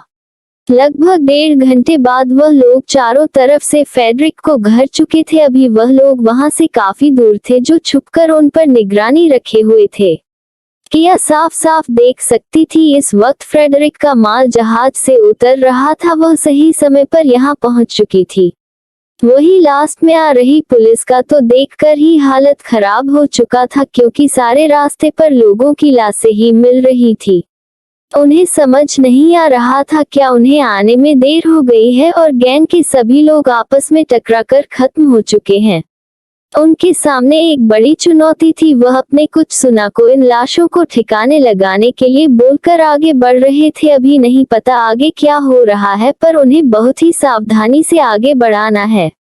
वही जैसे ही सारा माल जहाज से नीचे उतरता है, थोड़ी ही देर में वहां बड़े बड़े ट्रक आना शुरू हो जाते हैं। किया देखकर तुरंत ही समझ जाती है कि इन ट्रकों में वही लड़कियां रखी गई है जिन्हें यहाँ से सप्लाई किया जाना था। ये सब देखकर उसकी आंखें लाल हो जाती है। कितनी ज्यादा मासूम लड़कियां होंगी इनके अंदर। एक के बाद एक कई ट्रक चले आ रहे थे। जाहिर सी बात है इनके अंदर बहुत सारी लड़कियां मौजूद होंगी। वह उसे गाली देते हुए बोलती है, घटिया इंसान, कितनी माँ की कोख को उजाड़ रहा है, कितनी मासूम लड़कियों को दलदल में धकेल रहा है। अगर मैंने इसकी माँ बहन को घसीट के उसे दलदल में ना फेंका तो मेरा नाम भी किया नहीं है। उसे भी तो पता चलना चाहिए कि ये दर्द कैसा होता है। वह मासूम लड़कियां जिसने अभी दुनिया देखी ही नहीं, उन्हें हैवानों के बीच फेंकने की इसकी हिम्मत भी कैसे हुई। इसके शरीर से मैं अगर एक एक खतरा खून बहाकर इसे तड़प तड़प कर मौत ना दी तो मैं कभी खुद को माफ नहीं कर पाऊंगी। इस वक्त किया की आंखों से आग बरस रहा था। आखिर में जिस्म को नोचने खाने का दर्द क्या होता है, किया से बेहतर कौन जान सकता है। पिछले जन्म में उसे इसी तरह हर एक दिन हैवानों द्वारा नोचा जाता था। जब किया हर एक पल अपनी मौत मांगती थी, वह हर एक पल बहुत ही ज्यादा दर्दनाक था। ये सोचते ही किया के शरीर के रोंगटे खड़े हो जाते हैं। उसके गुस्से की कोई इंतहा नहीं थी। उसका मन कर रहा था कि वह इसी पल आगे बढ़े और फेडरिक का गला उसके धड़ से अलग कर दे। थोड़ी हाई देर में सारे ट्रक जाकर वहां खड़े हो जाते हैं। इस वक्त फेडरिक के चेहरे पर बहुत बड़ी मुस्कान थी। उसे लग रहा था कि उसने यहाँ आसानी से अपना काम पूरा कर लिया है, पर उसे नहीं पता था कि उसकी मौत उसका इंतजार कर रही है। ए फ्लैट तक जहाज से पूरा माल नीचे उतर चुका था। वह अपने लोगों को ट्रक से लड़कियों को जहाज में ले जाने का ऑर्डर देने ही वाला था कि तभी अचानक से उसे पर चारों तरफ से गोलियां चलने लगती है। एक पल में ही उसे पता चल जाता है कि उसे पर हमला हुआ है, यानी उसे चारों ओर से घेर लिया गया है। वह अपने सेक्रेटरी पर गुस्सा करते हुए बोलता है, बेवकूफ, तुम क्या कर रहे थे? हमें चारों तरफ से घेर लिया गया है और तुम्हें इस बारे में कुछ भी पता नहीं है। यहाँ मेरा मुख क्या देख रहे हो? जाकर जल्दी से चेक करो। इतना बोलकर वह जोर से अपने सेक्रेटरी को एक लात मारता है, जिस वजह से उसका सेक्रेटरी दूर जाकर गिरता है। वह जल्दी से डर कर वहां से भागता है। वह तुरंत ही सिक्योरिटी रूम में जाकर कैमरा चेक करता है तो वहां सब कुछ नॉर्मल था। उसे समझ नहीं आ रहा था कि यह कैसे हो सकता है। चारों तरफ से उनके लोगों पर गोलियां चलाई जा रही हैं और स्क्रीन पर सब कुछ नॉर्मल दिख रहा है। क्या इसका मतलब उनके सब हैक कर लिया गया है? ये सोचते ही वह अपने सर पर हाथ रख लेता है। वह सब कितने बड़े बेवकूफ थे। वह तुरंत ही जाकर फेडरिक को सब कुछ बताता है। इसे सुनकर फेडरिक का तो दिमाग ही घूम जाता है। उसे अपने निकम्मे लोगों पर बहुत ज्यादा गुस्सा आ रहा था। तभी कुछ गार्ड वहां जाकर उन्हें बताते हैं उनके बहुत से लोग मारे जा चुके हैं। जितने भी लोगों को उन लोगों ने चारों ओर तैनात किया था उनकी मौत हो चुकी है। ये सुनते ही फेडरिक की जान तो हालत में आ जाती है। क्या ये कैसे हो सकता है? मैंने इतनी ज्यादा टाइट सिक्योरिटी की थी तो ये कैसे हो सकता है, लोगों की संख्या इतनी ज्यादा थी, कैसे कोई उन्हें खत्म कर सकता है, तुम लोग क्या कर रहे थे। वह गुस्से से पूरी तरह लाल हो चुका था और अपने लोगों पर चीख चिल्ला रहा था। वही उसके गार्ड सर नीचे झुकाए उसकी बातों को सुन रहे थे। आखिर में उनसे लापरवाही हुई थी तभी वह बोलता है, जो जाकर सभी लोग चारों ओर से उन पर फायरिंग करो, एक भी इंसान यहाँ से बचकर वापस नहीं जाना चाहिए। ये सुनकर वह तुरंत वहाँ से निकल जाते हैं। अब दोनों तरफ से फायरिंग होना शुरू हो गई थी। थोड़ी ही देर में रेहान के लोग जब वहां पहुंचते हैं तो देखते हैं कि वहां पहले से ही मामला आउट ऑफ कंट्रोल हो चुका है। उन्हें समझ नहीं आ रहा था कि वह क्या करे, क्योंकि उन्हें सामने की टीम के बारे में कुछ भी नहीं पता था, वह कौन है और कहां से आए हैं। रेहान तुरंत उन्हें ऑर्डर देता है कि सबसे पहले तो वह फेडरिक के लोगों को निशाना बनाए और अगर दूसरी टीम उन पर निशाना बनाती है तो वह उन्हें भी बिल्कुल नहीं छोड़े। वही किया की टीम तुरंत किया को सूचित करती है। वह सभी एक दूसरे से ब्लूटूथ से जुड़े हुए थे। वह बताते हैं कि शायद कोई दूसरी टीम भी यहाँ पहुंच चुकी है जो फेडरिक के लोगों को निशाना बना रही है। क्या बोलते हैं, पहले वह मैट्रिक के लोगों को निशाना बनाए, क्योंकि जाहिर सी बात है अगर वह यहाँ आए हैं तो वह फेडरिक को ही टारगेट कर रहे हैं, इसलिए अभी हमें उनसे डरने की जरूरत नहीं है। जब तक कि फेडरिक पूरी तरह से हमारे कब्जे में ना आ जाए उसके बाद देखेंगे आगे क्या करना है। थोड़ी ही देर में फेडरिक को बहुत बुरी तरह से निशाना बनाया जा चुका था। उसके सारे लोग एक एक कर मारते जा रहे थे। बहुत से लोग घायल हो चुके थे। उनकी कंडीशन नहीं थी कि वह उठकर दोबारा लड़ सके। ये सब देखकर फेडरिक गुस्से से कंट्रोल से बाहर हो रहा था। उसने नहीं सोचा था कि इस तरह छुपाकर कोई उसे निशाना बना सकता है। उसका तो मन कर रहा था कि वह खुद अपने लोगों को जान से मार डाले, क्योंकि उन लोगों की लापरवाही की वजह से ही आज वह उनके निशाने पर आ चुका है। पता नहीं वह यहाँ से जिंदा जा पाएगा भी कि नहीं। अब उसके अंदर डर भी बैठ गया था। अब उसे अपने माल की परवाह नहीं थी, वह बस किसी कीमत पर यहाँ से जिंदा जाना चाहता था, पर शायद यह अब उसके लिए संभव नहीं था। चारों तरफ से फायरिंग हो रही थी। आप सभी लोग धीरे धीरे कर आगे बढ़ रहे थे। अभी वह दो लोग काम थे कि इतने में अर्थ भी अपनी टीम के साथ वहां पहुंच चुका था और सामने का नजारा देखकर तो वह अपनी आंखें फाड़े देखा ही रह गया। यहाँ आने से पहले ही आतंक फैला हुआ है, चारों तरफ जख्मी लोग और लाशें ही दिखाई दे रही हैं। अर्थ बोलता है, लगता है इसके दुश्मनों की लिस्ट बहुत बड़ी है। चलो कोई बात नहीं, मेरे लिए आसानी हो गई। इतना बोलकर वह अपने लोगों को आगे बढ़ाने को बोलता है। फेडरिक बेचारा तो चारों तरफ से घेरा गया था। आप सब लोग एक दूसरे से हाथों से लड़ना शुरू कर चुके थे। सभी विदेशी थे, उनकी फाइटिंग स्किल भी बहुत ज्यादा एडवांस थी, जिस वजह से वह एक दूसरे पर हावी हो रहे थे। वही गार्ड अपने बॉस के लिए रास्ता खाली कर रहे थे। सभी के गार्ड अपनी तरफ से लड़ रहे थे। किया, रूहानी, आयुषी सभी मैदान में उतर चुकी थी। उधर रेहान और मयंक ये लोग भी मैदान में उतर चुके थे। अर्थ भी अपने लोगों के साथ मैदान में उतर चुका था। तो अब आगे क्या होने वाला है? क्या फेडरिक इन तीनों के हाथ लग जाएगा और इन तीनों का क्या आमना सामना होगा? चलिए जानने के लिए बढ़ाते हैं नेक्स्ट एपिसोड की तरफ। एपिसोड 316। दोस्तों, अब तक आपने पिछले एपिसोड में सुना किया रेहान और अर्थ यह सभी लड़ने के लिए मैदान में उतर चुके थे। अब आगे इस समय सबके सामने एक बड़ी चुनौती थी। कोई किसी के लोगों को नहीं पहचान रहा था, इसलिए जो जिसे देख रहा था वह उसे दुश्मन समझकर उसे पर टूट पड़ रहा था। यहाँ तो बड़ा वाला कांड हो गया था। अनजाने में ही सही, वह लोग एक दूसरे के लोगों को घायल कर रहे थे, वहीं फेडरिक के लोग भी उनके बीच घिरे हुए थे। अभी तक सभी अपनी अपनी दिशा में लड़ रहे थे। फेडरिक तक अभी कोई नहीं पहुंचा था, जिस वजह से अभी किसी का आमना सामना नहीं हुआ था। वही गार्ड को समझ नहीं आ रहा था कि उनके सामने की टीम इतनी मजबूत कैसे है, क्योंकि उन्हें नहीं पता था कि क्वीन के लोग ईगल के लोगों से लड़ रहे थे। उनकी टीम बहुत ही ज्यादा पावरफुल थी, इस वजह से एक दूसरे को हराना बहुत ज्यादा मुश्किल हो रहा था। वहीं जहां फेडरिक के लोग हाथ चढ़ते तो वह कुछ ही देर में उन्हें हरा देते थे। अब तक गार्ड को ये समझ आ चुका था कि उनके सामने लड़ रही टीम ईगल की टीम है। वहीं ईगल टीम को भी यह समझ में आ चुका था कि उसके सामने लड़ रही टीम क्वीन की टीम है, पर उन्हें यह नहीं पता था कि यह उनके दोस्त हैं या दुश्मन थे। वह लोग तुरंत ही अपने अपने बॉस को सूचित करते हैं कि उनके सामने कौन सी टीम खड़ी है और उनसे लड़ना कितना ज्यादा कठिन हो रहा है। रेहान को जब ये पता चलता है कि क्वीन की टीम यहाँ आई है तो उसे बहुत ज्यादा आश्चर्य होता है। वह तुरंत अपने लोगों को ऑर्डर देता है कि पहले वह लोग फेडरिक के लोगों को निशाना बनाएं।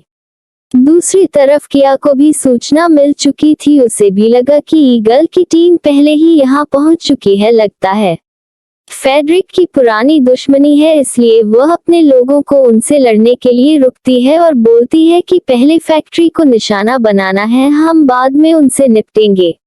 उनके बॉस के मना करने के बाद अब वह दोनों टीम एक दूसरे पर अटैक नहीं कर रही थी। इस वजह से उन दोनों टीमों को थोड़ी राहत महसूस होती है। लेकिन अभी वह लोग शांत होते कि अर्थ की टीम वहां पहुंच जाती है और वह सब पर अटैक करना शुरू कर देती है, क्योंकि उन्हें बिल्कुल भी नहीं पता था कि यह लोग फेडरिक के लोग नहीं थे।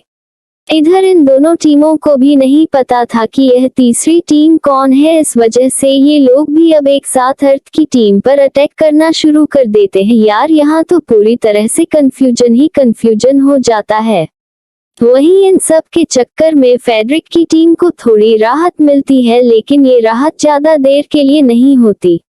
फ्रेडरिक वहां से बचकर निकलना चाहता था, इसलिए उसे अपने गाड़ी तक किसी भी हाल में पहुंचना था, पर गाड़ी बीच से काफी दूर खड़ी थी, इसलिए उसे वहां तक किसी भी तरह से पैदल ही पहुंचना पड़ेगा। उसे समझ नहीं आ रहा था कि वह कैसे निकाले। वह अपने गार्ड से उसे पूरी तरह से कवर करने को बोलता है, जिसे वह दुश्मनों को दिखाई ना पड़े। वही जब फेडरिक को गाड़ी की ओर आगे बढ़ता वह लोग देते हैं तो वह जल्दी से उसकी ओर बढ़ते हैं, क्योंकि वह किसी भी हालत में फेडरिक को यहाँ से जिंदा तो जाने नहीं देने वाले हैं। एक बार अगर फेडरिक यहाँ से निकल गया तो वह आसानी से बच जाएगा। वह लोग जल्दी जल्दी कुछ दूरी पर जाकर छुप जाते हैं और अब फेडरिक के गार्ड पर फायरिंग करना शुरू कर देते हैं, जिसे देखकर फेडरिक बहुत ज्यादा घबरा जाता है और वह फिर से दूसरी तरफ भागना शुरू कर देता है। लेकिन वह आगे जा पाता इससे पहले ही कुछ लोग आकर उसे फाइट करना शुरू कर देते हैं। फेडरिक भी बहुत ज्यादा ताकतवर था, अब वह भी खुद को बचाने के लिए फाइट करने लगता है और 4-5 लोगों पर भारी पड़ रहा था। उसकी पावर बहुत ज्यादा थी, वह ऐसे ही माफिया नहीं था। वहीं जब रेहान देखा है कि वह कैसे उनके लोगों को मार रहा है तो वह खुद को नहीं रोक पाता और सामने आ जाता है। इस वक्त रेहान और उसकी पूरी टीम के चेहरे पर मास्क लगी थी। यही हाल वहां के हर एक टीम के मेंबर का था, जिस वजह से कोई एक दूसरे का चेहरा नहीं देख पा रहा था। इधर रेहान और फेडरिक की फाइटिंग शुरू हो चुकी थी, वह एक दूसरे को पूरी टक्कर दे रहे थे। वहीं दूसरी तरफ अर्थ के लोग जब किया के गार्ड पर अटैक कर रहे थे। ये देखकर रूहानी को बहुत ज्यादा गुस्सा आता है, वह तुरंत उनकी तरफ बढ़ जाती है। वही आयुषी भी अर्थ की टीम पर अटैक करना शुरू कर चुकी थी, उनके गार्ड पहले से ही एक दूसरे से लड़ रहे थे। रूहानी सीधा जाकर अर्थ के मुंह पर जोरदार पांच मारती है। एक पल के लिए अर्थ का पूरा सर घूम जाता है, दूसरे ही पल वह भी एक्शन मोड में आता है। अब रूहानी और अर्थ की जोरदार फाइटिंग शुरू हो गई थी, वह एक दूसरे को पूरी टक्कर दे रहे थे। अर्थ को नहीं पता था कि उसके सामने कोई लड़की है, इसलिए वह अपनी पूरी ताकत के साथ अटैक कर रहा था। वही रूहानी को हराना इतना आसान नहीं था, वह भी बहुत ज्यादा पावरफुल थी, इसलिए वह अर्थ को पूरी टक्कर दे रही थी। रूहानी का एक एक पांच अर्थ का थोबड़ा बिगड़ रहा था, वह एक दूसरे पर हावी थे, कोई रुकने का नाम नहीं ले रहा था। वहीं दूसरी तरफ अब किया भी फेडरिक के ऊपर अटैक करना शुरू कर चुकी थी, क्योंकि उसे किसी कीमत पर फेडरिक चाहिए था, वह उसे इतनी आसानी से जाने देने वाली नहीं थी। थोड़ी ही देर में उन दोनों के अटैक करने की वजह से फेडरिक के हालात कुत्ते के समान हो चुकी थी, वह जमीन पर बिल्कुल अधमरे हालत में लेटा हुआ था। रेहान के बाद किया ने फेडरिक को बहुत बुरी तरह से पीटा था। शायद ही फेडरिक ने अपनी पूरी जिंदगी में कभी इतनी मार खाई हो। किया ने तो मरते वक्त यह ध्यान रखा था कि उसके शरीर की एक एक हड्डी टूट जाए। उसे इसका अच्छा नॉलेज था, इसलिए वह ऐसे वार करती थी कि एक ही बार में उसकी हड्डी वहां की टूट जाती थी। इस वजह से फेडरिक पूरी तरह से कमजोर पड़ चुका था और अब उसकी हालत ऐसी थी कि वह अपने पैरों पर भी खड़ा नहीं हो सकता था। रेहान सामने वाले को फेडरिक के ऊपर ऐसा अटैक करता देखकर सब कुछ समझ चुका था कि वह क्या करने की कोशिश कर रहा है। वह उसके फाइटिंग स्किल से बहुत ज्यादा इम्प्रेस होता है और बोलता है, ये बंदा तो कमाल का फाइटिंग करता है, इसे मैं अपनी टीम में जरूर शामिल करूंगा। इसके लिए चाहे यह कितनी बड़ी भी डिमांड क्यों न कर ले। उसके साइड में खड़ा ओम भी बोलता है, हाँ भाई, ये तो कमाल की फाइटिंग करता है। अगर यह हमारी टीम में आ जाए तो हमें ज्यादा लड़ने की जरूरत नहीं पड़ेगी। यह अपने एक बार से ही हम लोगों का रास्ता साफ कर देगा। ये दोनों दूर से ही खड़े होकर ये तमाशा देख रहे थे। उन्हें नहीं पता था कि सामने लड़ने वाला शख्स कौन है, क्योंकि किया सर से पांव तक पूरी तरह से कवर थी, जिसे देखकर यह अंदाजा नहीं लगाया जा सकता था कि और लड़की है या लड़का है। थोड़ी ही देर में किया अपने लोगों को ऑर्डर देता है कि वह फेडरिक को अपने अंडर में ले ले। जैसे ही रेहान ये सुनता है तो वह तुरंत ही उसके सामने आ जाता है, क्योंकि उसे अच्छे से पता था जो फेडरिक को ले जाएगा माल भी उसी का होगा। वह इतना ज्यादा बेवकूफ तो नहीं था कि वह इतने करोड़ों के माल को यूं ही छोड़ दे।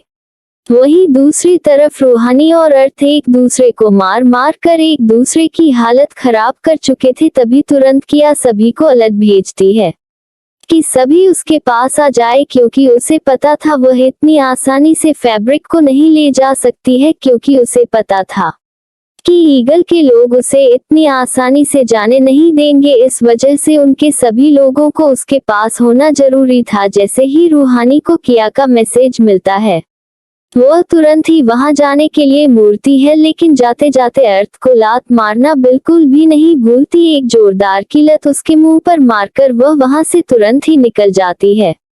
वही अर्थ गुस्से से अपने दांत भींचते रह जाता है। वह भी तेजी से रूहानी के पीछे हो लेता है। इस वक्त के अर्थ का रूहानी को जान से करने का मन कर रहा था, क्योंकि रूहानी ने उसे बहुत बुरी तरह से पीटा था। 5 मिनट के अंदर सभी लोग किया के पास पहुंच जाते हैं। वही ईगल की टीम भी आ चुकी थी। इस वक्त रेहान अपनी आवाज बदलकर बोल रहा था, तुम लोग फेडरिक को यहाँ से नहीं ले जा सकते हो, क्योंकि यह हमारा शिकार है। उसकी बातों को सुनकर किया को बहुत ज्यादा गुस्सा आता है। किया भी अपनी आवाज बदलकर बोलती है, तुम होते कौन हो हमें रोकने वाले? हमने फेडरिक को पकड़ा है, उसने हमारा बहुत बड़ा नुकसान किया है, उसकी भरपाई तो उसे करनी होगी। इस वजह से तुम लोग हमारे सामने से हट जाओ, वरना इसका अंजाम बहुत बुरा होगा। मैं बार बार एक ही बात को दोहराने का आदी नहीं हूँ। उसके इस घमंड भरे टोन को सुनकर रेहान को बहुत ज्यादा गुस्सा आता है। वह उससे बोलता है, तो ठीक है, अगर तुम इसे हमसे बचा कर ले जा सकते हो तो ले जाकर दिखाओ। इतना बोलकर वह अपने लोगों को फेडरिक को उठाने का ऑर्डर देता है। वह दोनों टीम एक दूसरे के आमने सामने कुछ दूरी पर खड़ी थी। वही फेडरिक जमीन पर अधमरी हालात पर पड़ा था। वह तो मन ही मन खुद को कोस रहा था। अगर उसे पता होता कि उसके पीछे ये लोग पड़े हैं तो वह भूलकर भी इंडिया आने की गलती नहीं करता, लेकिन अब सब कुछ उसके हाथ से जा चुका था। अब उसे सिर्फ अपनी मौत नजर आ रही थी। उसे अच्छे से पता था ये दोनों टीम उसे बहुत बुरी तरह से मारेगी। अगर उसका बस चलता तो वह इसी वक्त खुद को खत्म कर लेता, लेकिन उसके पास इस वक्त कोई हथियार नहीं था। जैसे ही रेहान के लोग फेडरिक को उठाने के लिए आगे बढ़ते हैं और नीचे झुककर उसे उठाने वाले थे, एक ही पल में वह 4 फीट दूर जाकर गिरते हैं। किसी को समझ नहीं आया कि अचानक से क्या हो गया। वही किया, जैसे ही वह लोग झुके किया ने तुरंत ही फुर्ती दिखाए और उन्हें इतनी तेजी से किक मारा कि वह दूर जाकर गिरे। रेहान को समझ आ गया कि सामने वाला इंसान इतनी जल्दी मानने वाला नहीं है, तो वह उसे चैलेंज करता है कि अगर वह उसे हरा ले तो वह उसे आराम से ले जा सकता है। लेकिन अगर वह हार गया तो उसे छोड़कर जाना होगा। रेहान ने ऐसा इसलिए किया था क्योंकि उसे पता था अगर सभी लड़ेंगे तो उनके लोगों को बहुत ज्यादा नुकसान उठाना पड़ जाएगा, क्योंकि सामने की टीम कोई कमजोर टीम नहीं थी। पिया को भी उसकी बात सही लगी क्योंकि वह अपने लोगों की जान और जोखिम में नहीं डाल सकती थी, इसलिए वह तुरंत ही हाँ बोल देती है। वही आयुषी और रेहानी पिया को रोते हुए बोलती है, किया तुम नहीं जाओगी, तुम्हारी जगह पर हम जा रहे हैं। पर किया उनकी बात बिल्कुल भी नहीं मानती। वह कैसी लीडर होगी जब उसके रहते उसके अपने लड़ने के लिए आगे बढ़े। वह ऐसा कभी नहीं चाहेगी। वह उन्हें रोककर तुरंत ही आगे बढ़ जाती है।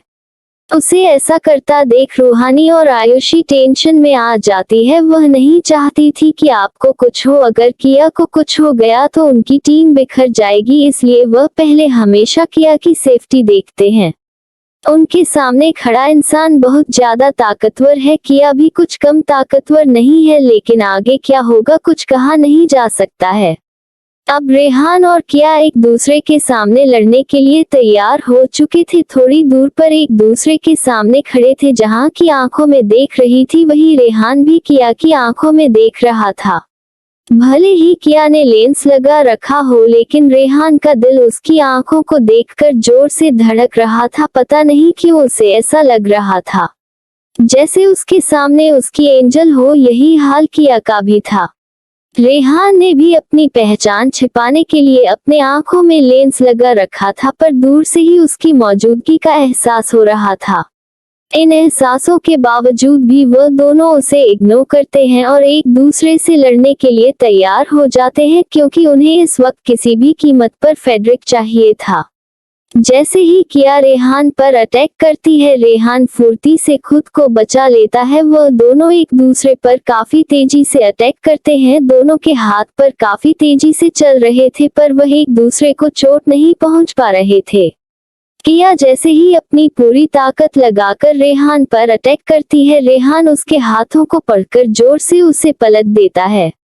वह उसे पर हावी हो पाता इससे पहले ही उसका स्पर्श उसे अपना सा लगता है। एक ही पल में उसे अपने एंजल के होने का एहसास हो जाता है। वह तुरंत ही उसे अपनी बाहों में खींच लेता है। इस वक्त किया की पीठ रेहान के सीने से लगी हुई थी। रेहान तुरंत ही अपने चेहरे को किया के गर्दन पर टिका देता है। वह उसकी खुशबू से ही उसे पहचान सकता था। वह धीरे से उसके कानों के पास जाकर बोलता है, एंजल। जैसे ही किया के कानों में ये शब्द पहुंचता है, एक पल के लिए किया फ्रिज हो जाती है। क्या उसके सामने खड़ा ईगल का ये बॉस उसका रेहान है? दूसरे ही क्षण अचानक ही उसके मुंह से निकलता है रेहान। जैसे ही रेहान अपना नाम सुनता है, वह पूरी तरह से समझ जाता है कि उसकी एंजल ने उसे पहचान लिया। वह प्यार से उसके कानों को किस करता है और उसे अपनी ओर मोड़ता है और बोलता है, मुझे नहीं पता था मेरे सामने लड़ने वाला ये शख्स मेरी प्यारी एंजल है। सॉरी, मुझे माफ करना जो मैंने तुम पर हाथ उठाया। इस वक्त रेहान की आंखों में बहुत ज्यादा अफसोस दिख रहा था। वह सपने में भी कभी अपनी एंजल पर हाथ उठाने की नहीं सोच सकता था। आज उससे बहुत बड़ी गलती हो गई। किया उसकी बातों को सुनकर बोलती है, तुम खुद को सॉरी फील मत करो। इसमें तुम्हारी कोई गलती नहीं थी, क्योंकि तुम्हें नहीं पता था कि तुम्हारे सामने मैं हूँ। उसकी बातों को सुनकर रेहान का दिल थोड़ा शांत होता है। वह तुरंत ही उसे अपने गले से लगा लेता है। सच में उसे आज बहुत बड़ी गलती हो गई थी। अगर उसकी वजह से किया को कुछ हो जाता तो वह खुद को कभी नहीं माफ कर पाता। वह किया के बिना खुद को सोच भी नहीं सकता है। किया की छोटी सी भी चोट लगने पर उसकी जान निकल जाती है और आज वह खुद अपनी एंजल को दर्द देने वाला था। ये सोचकर ही उसका दिल दर्द से फटा जा रहा था। वहीं दूर खड़ी उन दोनों की टीम अपने सामने का नजारा देख आंखें फाड़े और अपना मुंह खोल हैरान हो रही थी। वह तो ये सोच रहे थे कि कौन सी टीम किस पर भारी पड़ेगी और कौन जीतेगा। क्या लड़ने के बजाय ये दोनों तो प्रेम मिलकर रहे हैं। वही मयंक, ओम और शिवाय का हाल तो और भी खराब था। उसका दोस्त यह क्या कर रहा है? क्या वह लड़कियों को छोड़कर अब लड़कों के प्रति अट्रैक्ट हो रहा है? मयंक को समझ नहीं आ रहा था कि वह क्या बोले। वह तो उसकी बहन से प्यार करता है, फिर यह क्या है? यही हाल रूहानी और आयुषी का भी था। वह भी अपना मुंह खड़े आगे का नजारा देख रही थी। तो दोस्तों, आगे क्या होने वाला है? जब इन लोगों को पता चलेगा कि दोनों टीम के लीडर कौन है, तो बाकी के लोगों का रिएक्शन तो देखने वाला होगा। वही जब अर्थ को पता चलेगा कि उसे पीटने वाली कौन थी, तो उसका क्या रिएक्शन होगा, जानने के लिए स्टोरी में बने रहे। मिलते हैं आपसे नेक्स्ट एपिसोड में। तब तक के लिए स्टोरी में बने रहने के लिए मेरे सभी दोस्तों को धन्यवाद।